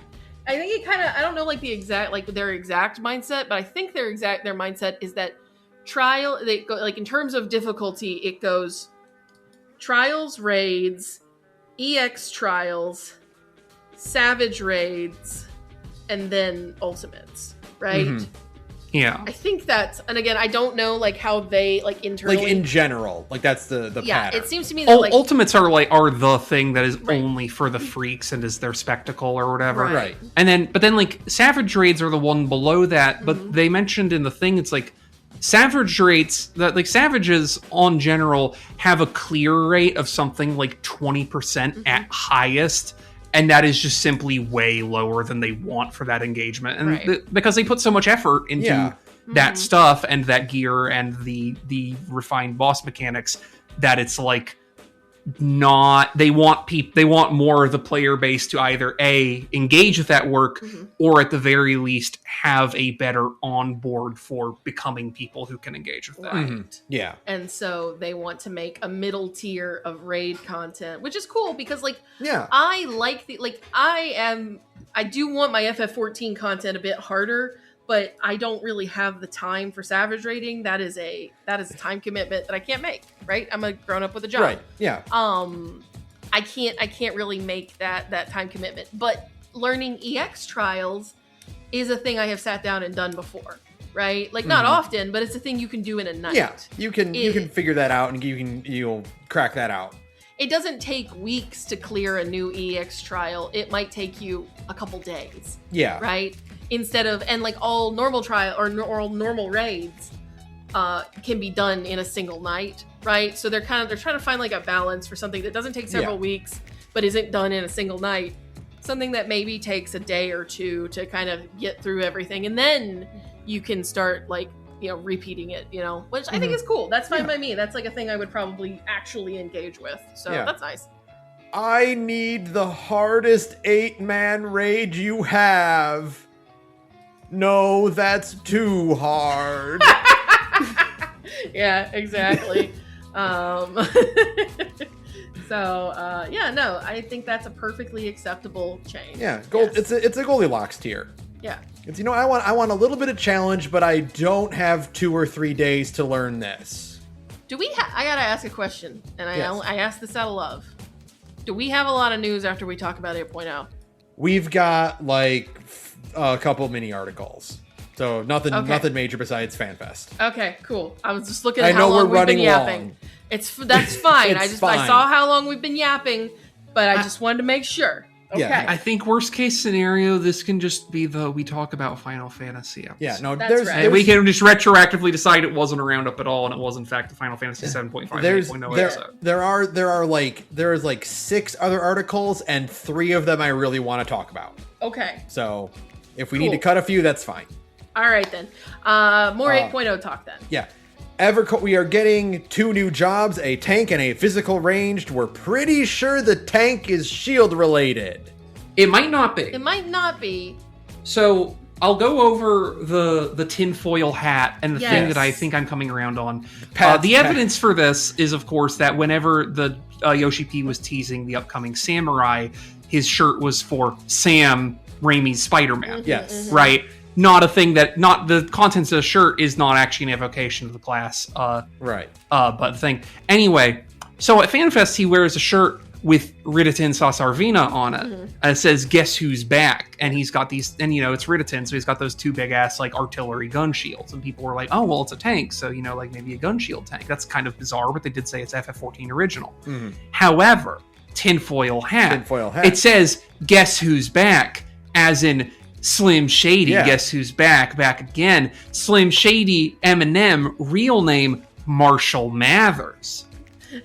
So it's the and Marshall. So it might be the Marshall, and if it's the Marshall, which implies like a class that is a high ranking army participant. Mm-hmm. You could possibly argue that this is that their tank for their counter-base tank, in my opinion, might be something that is more directly emulating the combat styles of, say, Gaius, for example. It's the Garlean boss fight class. Yeah, not a traditional gunbreaker like the ones that we play as, but like one who has a more refined and more like robust. Someone who does like the Corvosi sword magic shit, right? That Gaius and Xenos do, right? Which would be Xenos, who has also been who has come up a lot, recently. Weird. Don't worry about it. It's fine. As far as the physical ranged, I'm very upset that they're like, it's not going to be a traditional Final Fantasy class, which means it won't be a Blitzballer. It won't be a Blitzballer, no. Well, Blitzballer isn't really a class, is it? No, I mean, kind of. It's what Waka is. Yeah, Waka was FF10. a Blitzballer. Yeah, Waka was not like a traditional class. He was like straight up like a Blitzballer. Yeah, like his whole thing is he fought with a Blitzball. Sorry. Any outside theories as to what it could be? Literally, any guesses? Literally none. It has to be an FF14 original, but I mean that could be fucking anything, right? It's time for Majongler. Yeah, isn't that a gambler? No, it can't be a gambler. That's too close. Sorry. Well, no, it's just not a gambler. It's not. It's simply not gambler. Here's the thing, then. Tap's finger. A gambler would have to be RNG, and as we all know, Mahjong is the dominion of godhood and blessing. Right, of course. Obviously. I truly have no idea what it could be. Because I'm like, it's not anything that's been in a previous Final Fantasy, so it can't be like a gambler. It can't be sniper.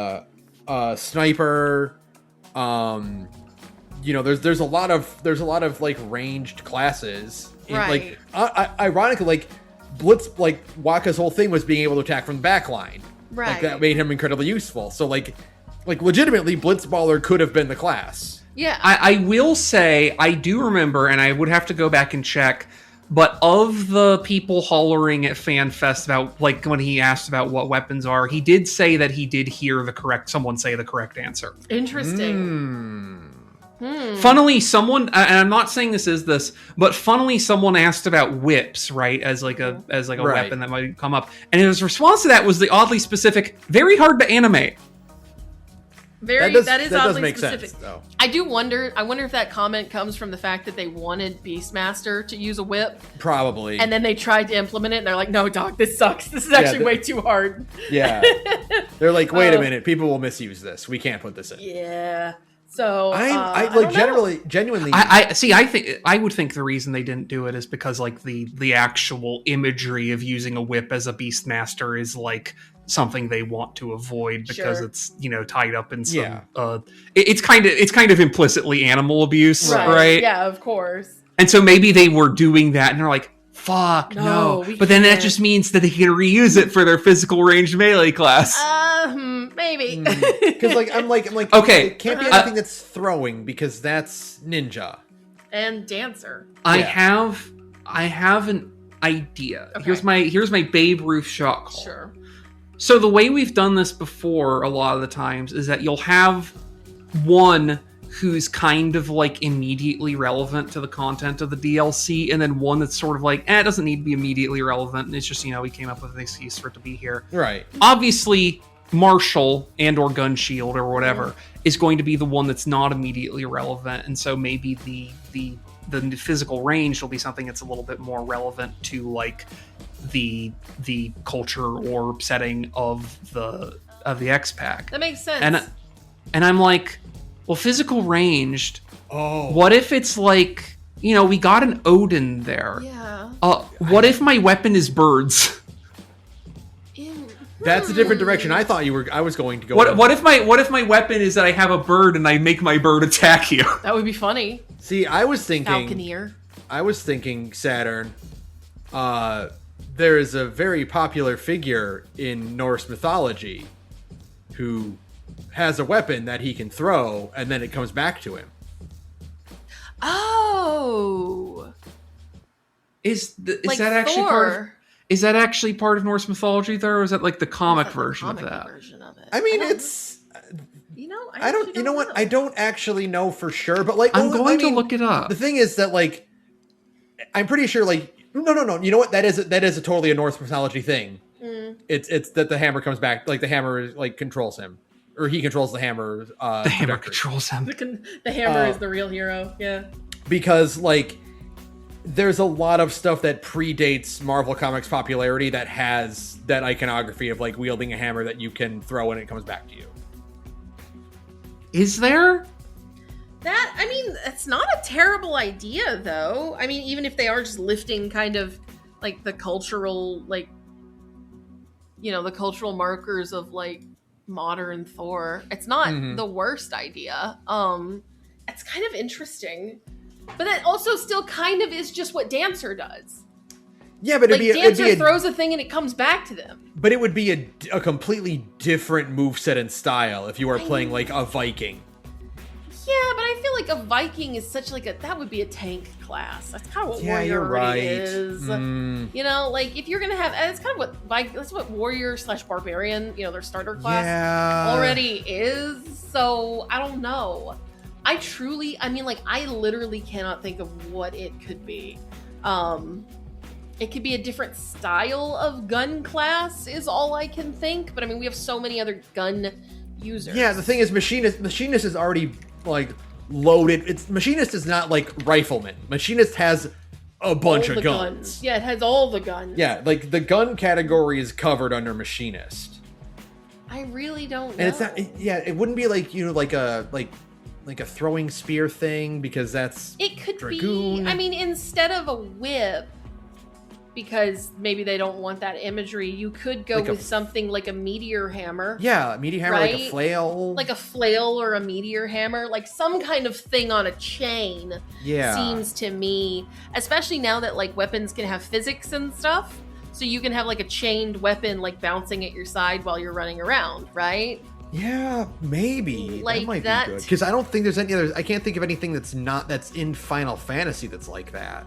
The thing is, like, I worry with, like, my wonder about, like, the chain and meteor hammer stuff is that it kind of seems like it gets back into the territory of whip adjacent, right? It is kind of, but that's the thing is that it would not animate the same way. Yeah, you wouldn't have to animate the whip crack. It would just be animating the flail moving, which seems a little easier to do. That's a bit more contained. You're still just kind of, because again, it is still kind of dancer adjacent with this idea of like, because like Dancer's moveset kind of evokes the idea that the chakrams, they're not, but it kind of evokes the idea that the chakrams are on like on ropes and stuff, right? Mhm. Like the way they swing around you and stuff. You kind of it kind of gives that illusion. You could do something similar with a flail or a meteor hammer type thing. You know what? Oh, what about sling? Sling's a cool idea. It seems a bit simple in terms of weapon design is my only problem. True, maybe. Right? I don't know. I'm gonna put my money on some type of flail because that would be interesting. Yeah, that seems fitting for the setting, right? Yeah, that's kind of all I something got. that's not in. It hasn't been in Final Fantasy. Right. It would fit the aesthetic. Mm-hmm. Because I'm trying to think more of like, because like a lot of the ranged classes have a performer aesthetic. You know, bard, dancer. Even machinist is kind of Yeah. very flashy, right? But like, you think Norse aesthetic, you think Vikings, you think hunters. Yeah. I don't So, know. like, We already got bow users. We've already got Yeah, bow the- users. already got The bow other users. thing I'm thinking of, if it's not, well, no, I guess they wouldn't have heard the weapon if it was going to be this. 'Cause I was saying the other thing I can think of for like a physical ranged is if you had the Mr. Terrific thing where you have your orbitals that just go and punch people. That's fun. It's also kind of sage. Yeah. Yeah, but Sage has lasers. These Yeah. would not be lasers. He would just go conk you You in the just smack head. you around. You know what? That Okay. could be like a. Well, no, that would be more close to magic. But like, yeah, but like, I don't know how deep they want to go into Norse mythology. But like, I know Norse mythology, like magic, has that kind of it wouldn't be out of place for that kind of property to exist. Like finding an object that you just like manipulate and control, and you swing around like that. Yeah, I truly have no idea. We're just gonna have to wait. We're gonna have to wait for them to show up in Belgium and Right. give us a Berlin- teaser there, I Berlin guess. again. Mm-hmm. Yeah. We'll see. No. They're also, we talked about it very briefly, but they're introducing evolved mode, which is reducing every action to 16 buttons only. They're making every class play kind of like it's a PvP version of the class almost, Yes. because the guy who made all the evolved versions also made all the current PvP versions. Mm-hmm. So similar approach. Yep. Thank God, I think. The two new Evercold classes will only have evolved mode. All of the original classes will still have their reborn mode to keep them intact. For now, unless it turns out that people love evolved mode, they will Yeah. absolutely phase that shit out. I don't think they'll ever remove it, but I can see them at a certain point going, we're only balancing new content for evolved, and so reborn is going to be treated like a limited class now. Right. Yeah. That's fair. Right. Yeah, what I saw of Paladin and Dragoon and Bard looked really cool. Yeah, What I I was- saw of White Mage made me a little nervous. That class is already brainless. You can't make it more brainless, guys. Yeah, I was very nervous when they first announced this, and then I saw it in action and went, "Oh, that actually makes a lot of sense." It has a lot of really cool ideas. They're getting rid of the 2-minute burst window because they Thank hate God. it and we hate it. Nobody likes a 2-minute burst This is window. the only time in his life that Patrick Boivin has ever been vindicated for holding any kind of opinion. He's so fucking vindicated. He hates the 2-minute burst window. Nobody And likes he's right too. I also Yes. hate the 2-minute Yeah. burst window. It's basically the reason I have never tried to actually learn to play Final Fantasy XIV any better than I currently do. Correct. Now it's being based more off of like permutations and reactivity. They want each class to be simpler because they want more decision making in the actual Yeah. when you do your button Which- pressing type stuff. That's the thing that really excites me, is that they showcased like what these buttons are, you know, and everything like that. But like, they're like, no, we're trying to make it so that you can make decisions on the fly. Right. And decide what the best course of what the correct button to press in this moment is, not just learning a pattern and doing that pattern over and over again. And what I also saw, and this is like something Pat brought up from having like scanned people's like Reddit theorizations and like grognard ass like analyzing frame data or whatever, is like it does seem like the classes as they're presented there will, like, if you're just trying to maximize up top, like you're performing all these moves as much as they're available with all the resources you get. It seems like they still have rotations, but they are their own rotations, and B, also not the same length of time. Yeah. So like one of the classes rotations maths out to like 40 seconds, one of them maths out to like 60, one of them maths out to like 80. Right. And because there's no team buffs, you're only worried about performing to your, like, obviously you have to do what you do as part of your team, but you only have to worry if you are performing to your satisfaction. Right. You aren't going to fuck up your entire party, but with like a 3-second drift because you missed proper timing for an action once. Right. Which is good. I like that a lot. The interesting thing people have been talking about is that they gave Dragoon its PvP jump, and right now it has when you're in the air, you have a 90% damage reduction. That's awesome. That rules. It rules. But I was watching people talk about it on BlueSky and Twitter. Dragoon in its current form, and again, this is all very, very nebulous. This can change. Dragoon in its current form gets its jump every 40 seconds. So every 40 seconds, Dragoon is impervious to 90% of all damage, which means people can and will start doing wacky shit with Dragoon. Right? But you know what? That's great, because that's what historically Dragoon has been for. It's, hey, big attack is coming, I'm gonna jump. Right. It's very interesting. I'm looking forward. I have a feeling in my bones they are going to reduce that 90%. That's probably going to get patched at some point, but enjoy it while you can.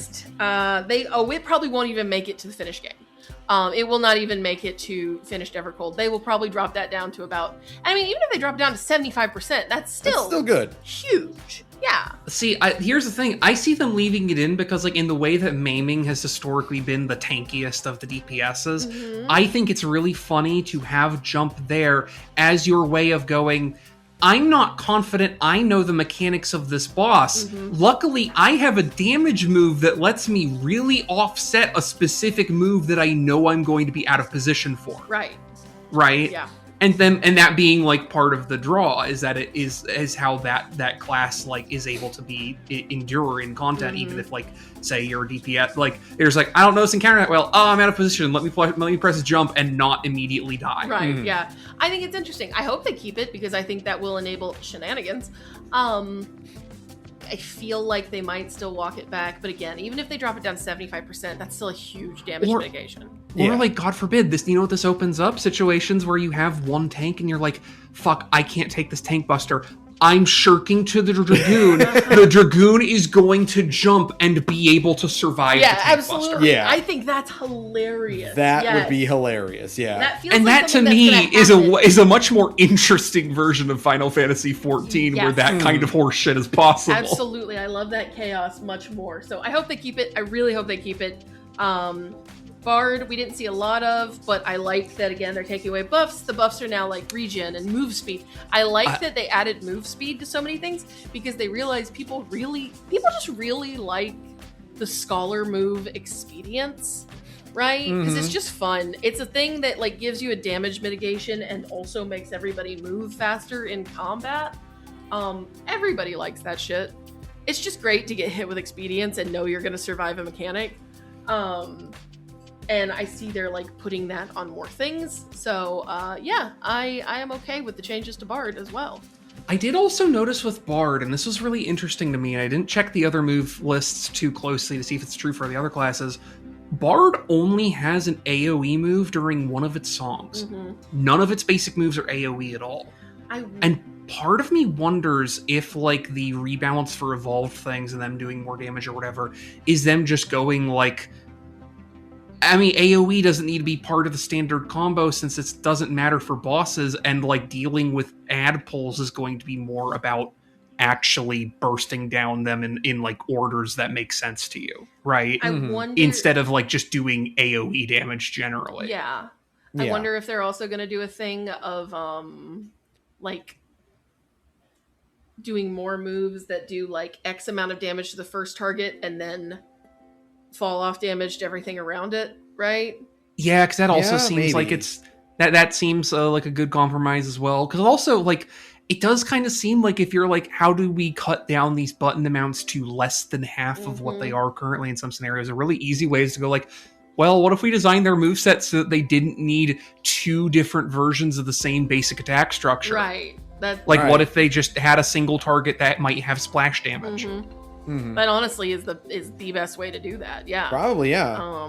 And I think that'd be great if we just totally got rid of AoE combos and everything just becomes one combo that does both types of damage. Yeah, your single target has splash damage. Yeah. Right. That can be a little scary for certain things that you don't want to hit with AoE damage. Like when we do treasure dungeons and stuff. Yes. But Well, that's what Blue Mage is for. that's what Blue Mage is for. But I would still like to see what, like, I think that can still be accounted for, right? Mm. So Right. that's okay. Yeah. The only thing is the white mage changes. I don't know, man. I mean, obviously they're not done. Yeah. They're not done. It's still 9 months away. You don't need to dumb down white mage anymore. It's already the dumbest healing class of all of them. So we'll. Go ahead. My thinking for white mage, and this is also obviously not someone who plays a lot of white mage, but like as they discussed like their priorities for reworking healers generally, already my experience of Sage is mostly a class that I press 1 a lot during, Mhm. and very rarely actually press any kind of healing buttons if things are going well. Mhm. Anything that is a rebalance towards, okay, no, like you press your healing buttons more because it makes your damage button more effective, so Mhm. there's no real such thing as overhealing, also means that as a healer, I get to press more of my buttons. Right. Yeah. So like, maybe it's okay? Maybe it's okay. I mean, it's still 9 months away. yeah, they This can still. was still super, super rough. They didn't even have their job gauges done at the demonstration, right? So, I just, like, we noticed there's no Afflatus Misery, like little things like that. The Afflatus Misery was your incentive for doing little heals constantly, is because every time you get 3 of those, you get a really potent damage. Afflatus does a shit ton of damage, by the way. So, I'm hoping they don't revise that out too much because I like that shit. We'll see. Yeah. I am what's the word? Tentatively optimistic. Thank you. Mhm. So, it's okay. We'll see what happens. Yeah, I we'll hope see it's good. when you get your hands on it. You might have a different opinion. I'm a lot more excited for 8.0 than I was knowing that this is in the pipeline, just Yes. because, like, I am much more interested in playing the version of this game where it is reasonable for me with my slow ass reflexes to actually go like, maybe I'd play on a controller. Yeah, Yeah. absolutely. They've got it, and they basically now have it set up to. Oates just got home, so if you hear squeaking, it's because Okay. Peanut has his ball and is happy. They have it set up to now that you don't actually need the W crossbar if you don't want to use the W crossbar. I like my W crossbar, so it's fine. I will continue to use it. Yeah. But yeah, no. Hi. Yes, I know. I hope it's good. I Yeah. need to see what they do to Samurai before I get angry. All right. Well, it's okay, because worst case scenario, I just go explain your Reborn Samurai is still there. That's right, so it'll be fine. Yeah, you'll be Um, fine.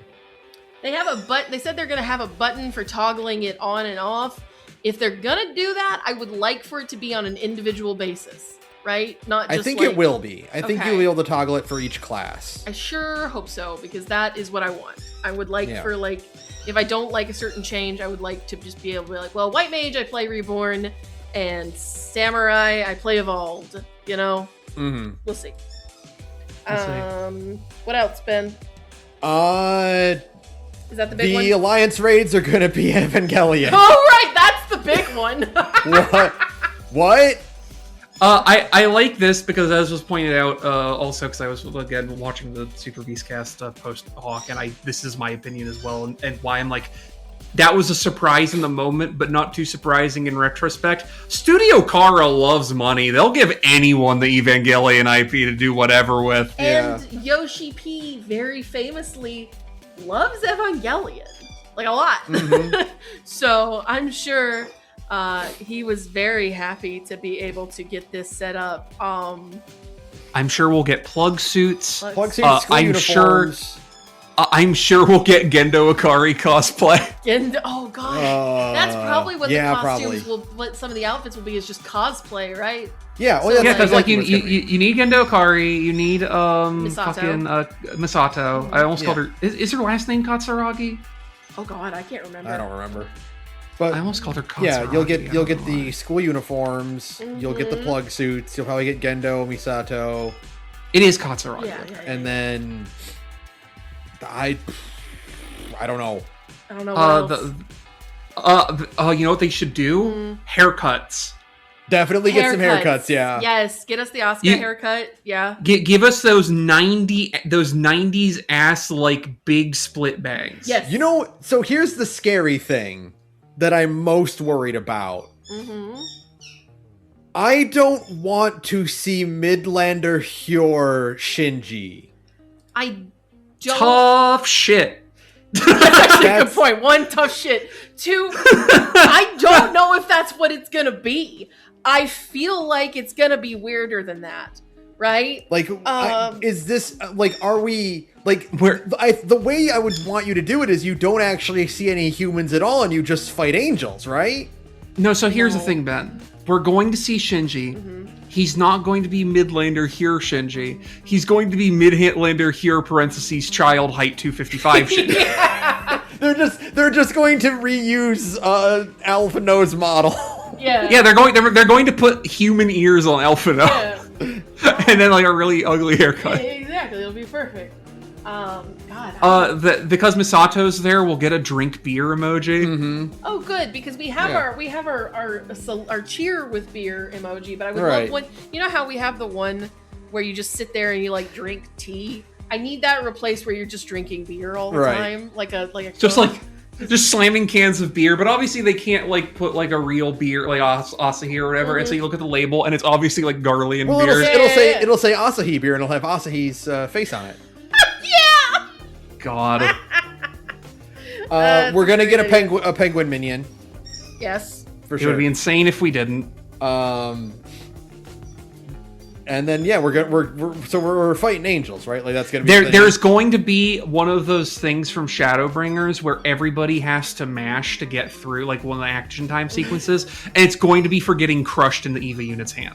Oh yeah, 100%. Oh, yeah. To not get crushed by the EVA unit. Yeah. yeah. The first, the first joke I saw of once this was announced, like 10 seconds after this was announced was action time button with Shinji over the hospital bed. That's correct. But it'll most- Photoshopping Shinji into the scene where Ishola comes back out of the live stream. Yeah. Yeah. Pilot the Ava Alpha No, or else Alice will have to do it. We're fighting angels. We're gonna fight an Ava, Yeah. right? Mm-hmm. I hope. There's going to be an ad phase that's actually no, wait, hold on, did you both see End of Evangelion? No. No. Wow, I almost just spoiled something from End of Evangelion. I'm gonna shut my fucking mouth. Okay. I forgot. Hey, by the way, if you're listening to this episode and you've just this is also you remembering that Ben and Sarah have not watched End of Evangelion, we are going to be doing Evangelion after Hunter x Hunter, I've decided. Yes, as a build-up to 8.0. Please look forward to it. Yeah, so we're going to go through the entire series, and then also End of Eva, and then also the rebuilds. Yep. That's going to be probably starting in September or October, or somewhere around that. Please look forward to it. But that's it for Ava. the big things. Ava Alliance Raid is so fucked. I love it. That rules. I'm sorry. These are gonna be the most hideous interpretations of these characters you have ever seen. I'm sure there is more There's hideous so many. in they put Evangelion in like fucking PUBG Mobile. Yeah, no. You there's know? gonna be so many worse versions of these characters. They Ava is might old, even- dude. They might even be like those cheater models that are like humans with bunny faces. Yeah, there's could so be, many yeah. options available to them. So like, and it might not even be the cat. I mean, they could do some weird shit, right?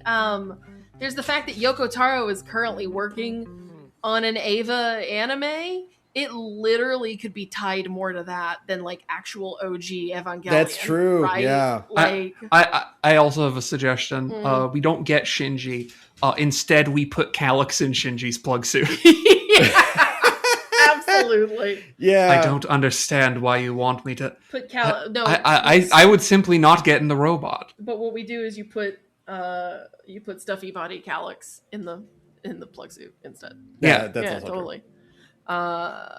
Okay. All right. Regular news. Yes. Hey, speaking of online games that will consume our lives, body, and soul,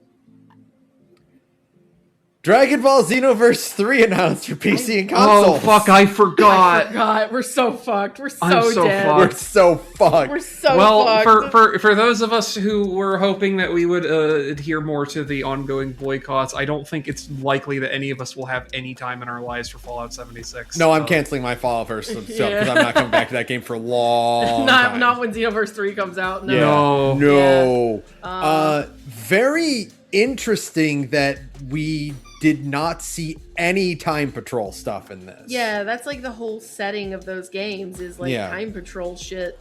So I also know that it's like, because it's so endemic, maybe we're just like, well, it's Xenoverse, obviously. We don't need to show any of the Time Patrol stuff. That's it's true. Xenoverse. Maybe You know Time it's- Patrol is there. It's possible, but like I do like that we've seen we saw Piccolo and we saw Gamma 1 are still kicking. Obviously, they're still kicking. I don't think this is Bulma. oh, you think it's like somebody else who just I- looks and is voiced by Bulma? Like Well, that type shit? so at the end of GT, like the final episode of GT is a flash forward to Pan's grandson, who looks like Goku. And he fights Bulma's great grandson, who looks like Vegeta. And there's a girl that looks like Bulma who is named Bulma Lei. And that's her descendant. So I Okay. think that's what this is. I think this is just a descendant of Bulma. I've seen someone say that it's been confirmed that this is, in fact, the Bulma we are familiar with.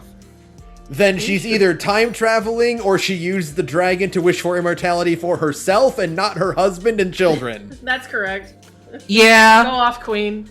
That's right. Those ungrateful brats got their time with you. Now you go get to be like young and hot and single forever. I Yeah. get it. I mean, she did crash into John Dragon Ball in some kind of space pod, so it could be her new time machine. It could be Time Machine. So we'll see. Yeah. I like that everyone is just agreed that the new playable character is named John Dragon Ball, and the Yeah. female version is Jane Dragon Ball. That's correct. That's correct. Your partner appears to be Yamcha's descendant, Sure. or at least a Yamcha-like character. Man who exists to get owned. Yeah, we Yeah. know. And you're posing as the Great Saiyaman, which is really cool. I like That's fun. the aesthetic for that. I feel like this, it says like presented by Akira Toriyama and whatnot. I feel like we're just going to keep getting Akira Toriyama designs for the next like 20 years. You know how like after Prince died, they were like, yeah, we can keep putting out Prince singles for like ever because he had so much like unrecorded music and shit, or he had like recorded music that he had never released, and it's all just kind of in a vault somewhere, and they drip feed things out for 20 years until they finally run out. I feel that's what's going on with Akira Toriyama. Yeah. Right? There's just like binders of character doodles that he's made. Absolutely. That somebody has now like been like, okay, we'll take this, we'll clean it up, and we'll slap some colors on it, and bam, designed by Akira Toriyama. Right. You know? We can technically keep saying that. That's right. So no, I mean Garth Marenghi's Xenoverse 3. Yeah, exactly. I mean the thing is, I fucking love Xenoverse 2, and it's been long overdue that we need a third game. It looks great. It looks so much better than Xenoverse 2. That game was fucking ugly. That game is fucking hideous. That game still, they still have DLC coming out for Xenoverse 2, and I think the last part of the quote-unquote future saga is supposed to be coming out in a couple of months. Yes. So maybe that is supposed to explain how we get from Xenoverse 2 to Xenoverse 3 / if Bulma is 200 and some change years old. I love it. They're like, no, we've got one last DLC for the road. Possibly the most supported video game of all time. They're like, we still got more for you, baby. Like, to get the full version of this game with all the DLC is still like $300, and it's on like crazy discounts. So funny. Sadly, it has gone off sale now, but it was on pretty deep discount for that announcement. I would imagine that it will go on deep discount for summer again as they try to get people excited about the future of Xenoverse and playing Xenoverse 3. When is part 4 of this out? It says sometime between July and September 2026. So funny. And the thing is, I really don't care about Dragon Ball, but even my ass will be playing Xenoverse 3 because it's just fun. It's just a fun game. It is a good fucking around with your friends game is the thing. Xenoverse 2 is a high quality fuck around with your friends game. And 3 will be more of that. Yeah, and like everyone, I don't care how much you like Dragon Ball or not, everyone is like, well, I want to design my own Dragon Ball Z character. That's cool. Correct. Turns out Akira Toriyama, good character designer. And you want to get in on that. I'm looking forward to yet another live service game, but one that is Dragon Ball themed, so it's fine. I really like the in this trailer the Demon Realm idol in the hologram screens doing the "You Must Be Lonely" bit. Yeah, it's cute. Yeah. Daima did great things for the lore of Dragon Ball, so I'm excited to see something that can adapt that. They're gonna let you play as one of those freaks. They better. They play as a demon. It's gonna be so sick. We better get some fucking new races in this. I hope so too, because I mostly just picked Boo in the last one because it's Boo. Yeah. But like, I would love some more options. I want to play as an android. Thank you. I want the ones that I want. Android would be good. Demon would be good. I want a generic alien race. That would be funny. Where like you get to play as like use like the Frieza soldiers as like an aesthetic. Yeah, like Kui and all of them. Yeah. Like you pick a weird head shape and add some antennas or like those weird like ridges that certain aliens have. I think that would be fun. Next, this one is very important. We got the official trailer for Coyote versus Acme. You need to go see this in theaters. You are required by law to support this movie. I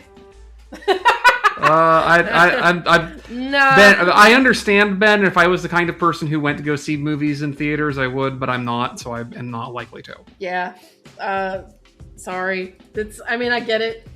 I would like for that movie to do well, but me personally, I don't have any attachment to like Looney Tunes or any of that stuff. I was mostly speaking to the audience, the listeners of this. Yeah. Listeners, if you're the type of people to go see movies in movie theaters, then by all means. Go hog wild. If it's a thing that sounds appealing to you, I'm so excited. This looks great. It looks good. It looks pretty. Yeah, it looks good.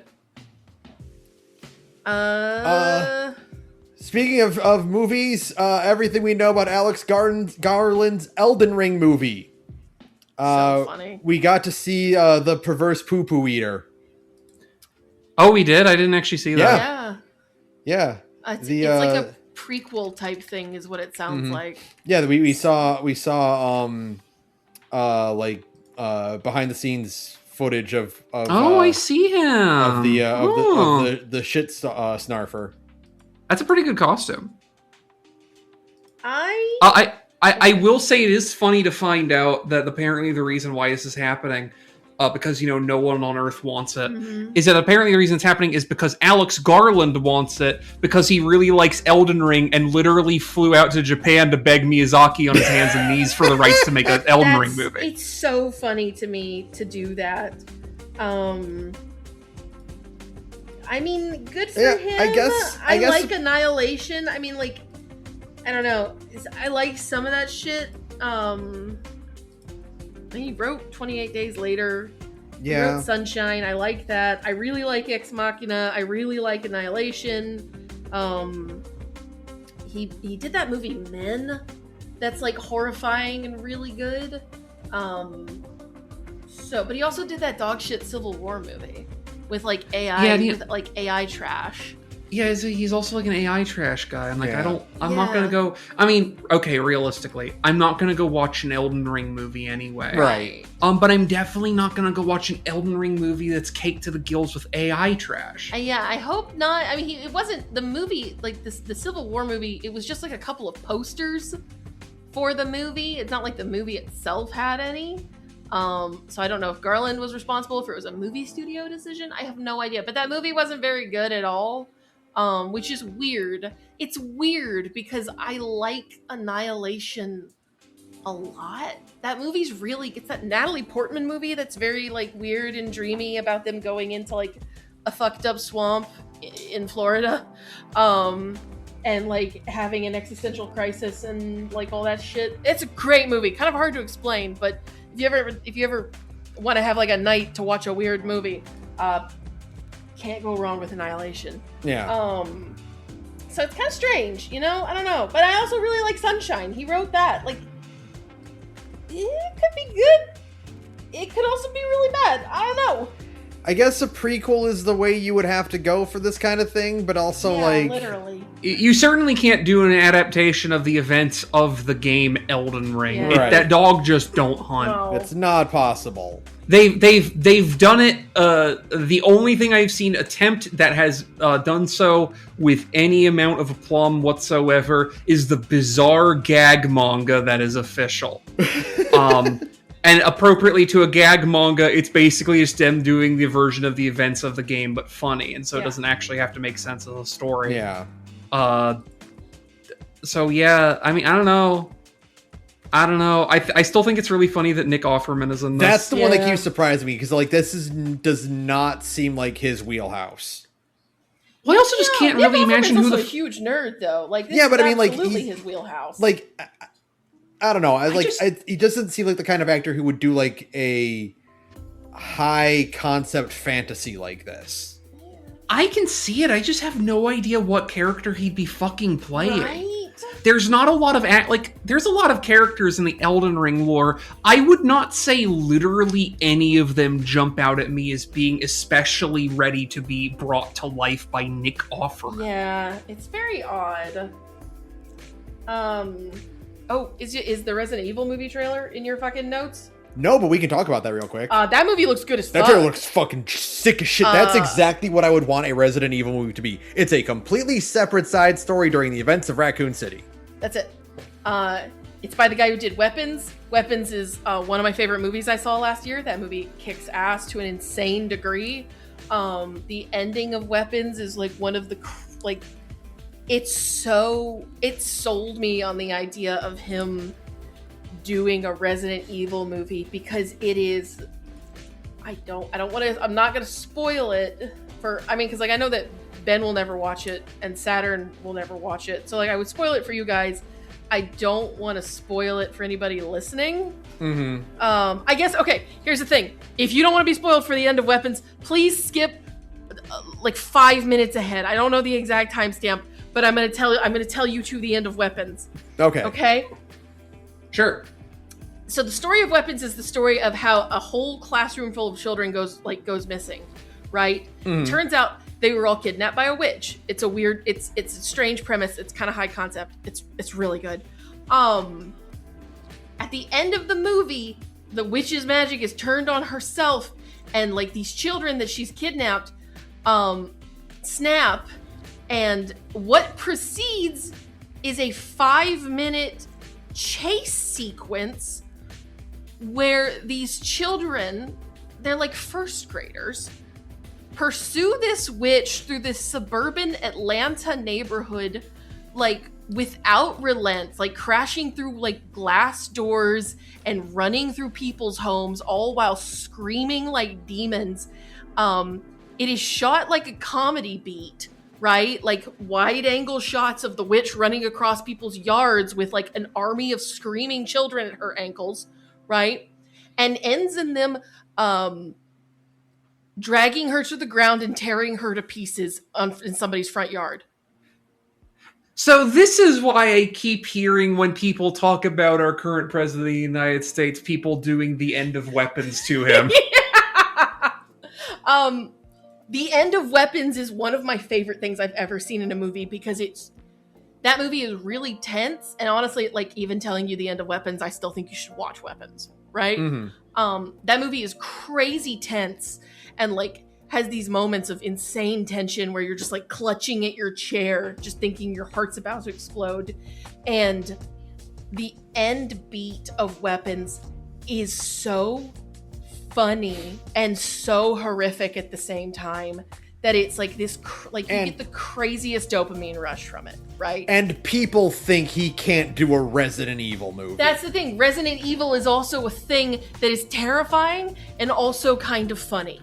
Yeah, it also can be. And also, like, can be. I think Zach Krager is the only guy who could make a Resident Evil movie. If based on what you told me about that movie, if you told me that his onus for making the movie Weapons was being presented with the thought experiment of, like, could you beat 10 toddlers in a fight? And him going, I don't know, man, 10 toddlers are kind of scary. Yeah. There's like 10 of them. It's a lot of kids, man. To me, it's not so much the fact that he's like, it's not just the fact that he's like, okay, well, it's going to be a side story set during Raccoon City. It's the fact that he's like, no, why the fuck would Nemesis be here? He's busy chasing Jill. Yeah, the thing is, like, Zach Krager also is the only man who one of the things people asked is, why aren't you adapting like the actual Raccoon City story? He's like, because those games tell that plot perfectly. Yeah. Like, Zach Krager, shockingly, respects the medium of video games. He doesn't think it needs to be like directly translated into a movie because the video game is the medium that tells that story the best. It wouldn't work as a movie. It's not nearly as interesting as a movie. Yeah. So he's doing his own thing and he's telling a side story during Raccoon City, right? I think it's great. Also, the movie looks gorgeous. I loved every single shot I saw in that trailer. I'm really, really excited for Resident Evil. I think it looks really good. I'm going to go see it. I'm weirdly excited for that Backrooms movie too. I don't know. It's a good year for weird adaptations of horror franchises. Yeah, sure. I guess so. Why not? Yeah, no, I had to get that out of my system real fast. Yeah, Resident Evil looks fucking great. You know what? I'm just going to skip this one. This was not that interesting, actually. Okay. We're running out of time anyway. We're running out of time. Yeah. Including with the front half of this episode. This is going to almost be a 3-hour episode. Yeah, this is the last one. So it's just Street Fighter 6's next DLC character, Ingrid, finally has a gameplay trailer and release date. So I put this here. To talk about the leaks? Yes, for that and for other reason. What are the leaks? Because people seem very mad about them. So I'll tell you the big one. Okay. Based on Ingrid being confirmed and part of the other leaks, and also those leaks being from the person who leaked, I think, the season 2 cast as well, which also proved accurate. We might be getting Tifa in Street Fighter 6. Yeah. Wait, but that sounds kind of sick, though. Yeah. Well, no, that's the thing. People are mad because the people who are mad are Tekken players. Yeah. Okay, so that's fair. I've seen a lot of bad takes about this idea of Tifa potentially being in Street Fighter 6. Mm-hmm. The one that I saw was that like with people being like, well, why would it be Tifa? Wouldn't Aerith be more interesting? No. No. You want the martial artist in your martial arts game. You know who's going to go to the video game Street Fighter? Tifa. The one who literal can fucking Street Fighter character? Yeah, Yeah, obviously. the one who can punch. It's ridiculous. It's so funny. That is a great episode title, by the way. I appreciate I it. think that's gonna be the episode. That's got to be the episode title. It's got to be that, and then Evolved Leland, Business Yeah. Leland as the title That's card. totally it. But I posted this, because the leaks were like, it was like Gouken, who else was on that? It was some people nobody gives a fuck about, and then Yeah. also Tifa, which is very so funny. Everybody's mad because it's really just. Oh, it Tifa. was Vega, Hagar, Gouken, and Tifa. Which Hagar would be cool. Hagar has not been in a Street Fighter yet. I mean, Vega is a perfectly reasonable legacy Street Fighter character to get in. Is Vega not already in 6? Vega's not on the base roster of 6. That's No, crazy. he was in 5, but Wow, he's yeah, not been in no. 6 yet.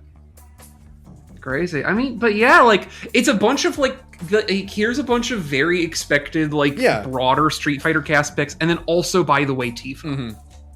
It would be very funny if Tifa got to be in Street Fighter before she got to be in Tekken.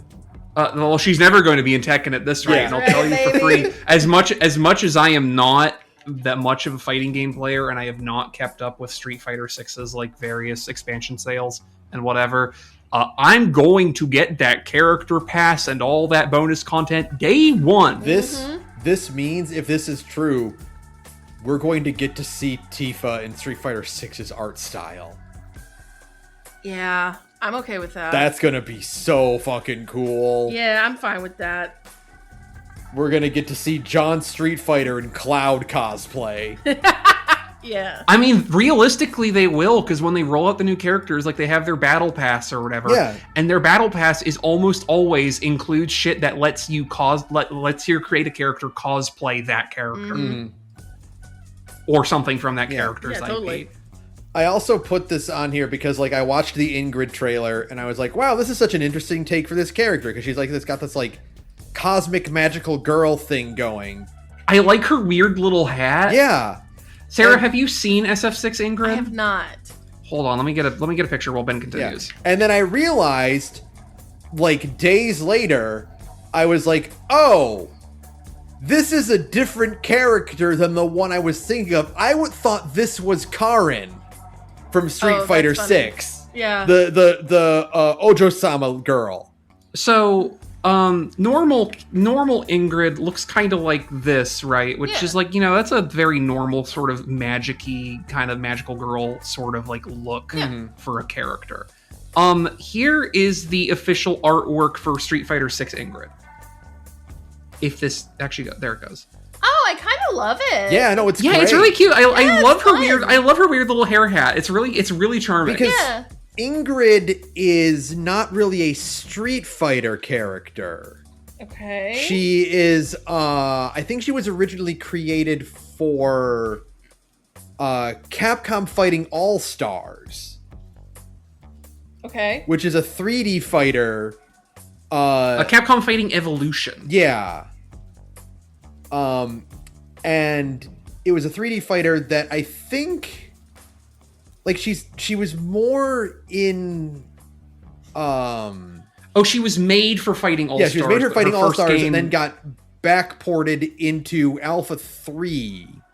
So her first actual game was Capcom Fighting Evolution, and then her Street Fighter debut was Street Fighter Alpha 3 Max. Yeah. And Street Fighter 6 is her mainline debut. I think she's more well known for being in. Oh yeah, she was in Cross Tekken. That's right. Oh. I thought she was in SNK, but she's in Cross Tekken. So Alpha 3 Max, or Alpha 3 at least, 1998. So between her first Street Fighter appearance, now almost 30 years later, So Yeah. funny. she finally gets to be in a real Street Fighter game. So very it's very cool. But I was like, wow, I can't believe the rich Ojo-sama girl is taking such a dramatic character shift to this like cosmic magical girl, and then these are different people. You're thinking of a different person. That's very funny. Yeah. And her in game looks like this, which is also Yeah, like very that's cute. cute. Yeah, it's That's very adorable. cute. I like that look. Yeah, I just love the concept art style for Street Fighter 6 a lot. It's very pretty. I just keep looking at the Juno. It's like this is like hers. Like this is like white girl Juno. Yeah, it's kind of very crazy. Juno core. Yeah.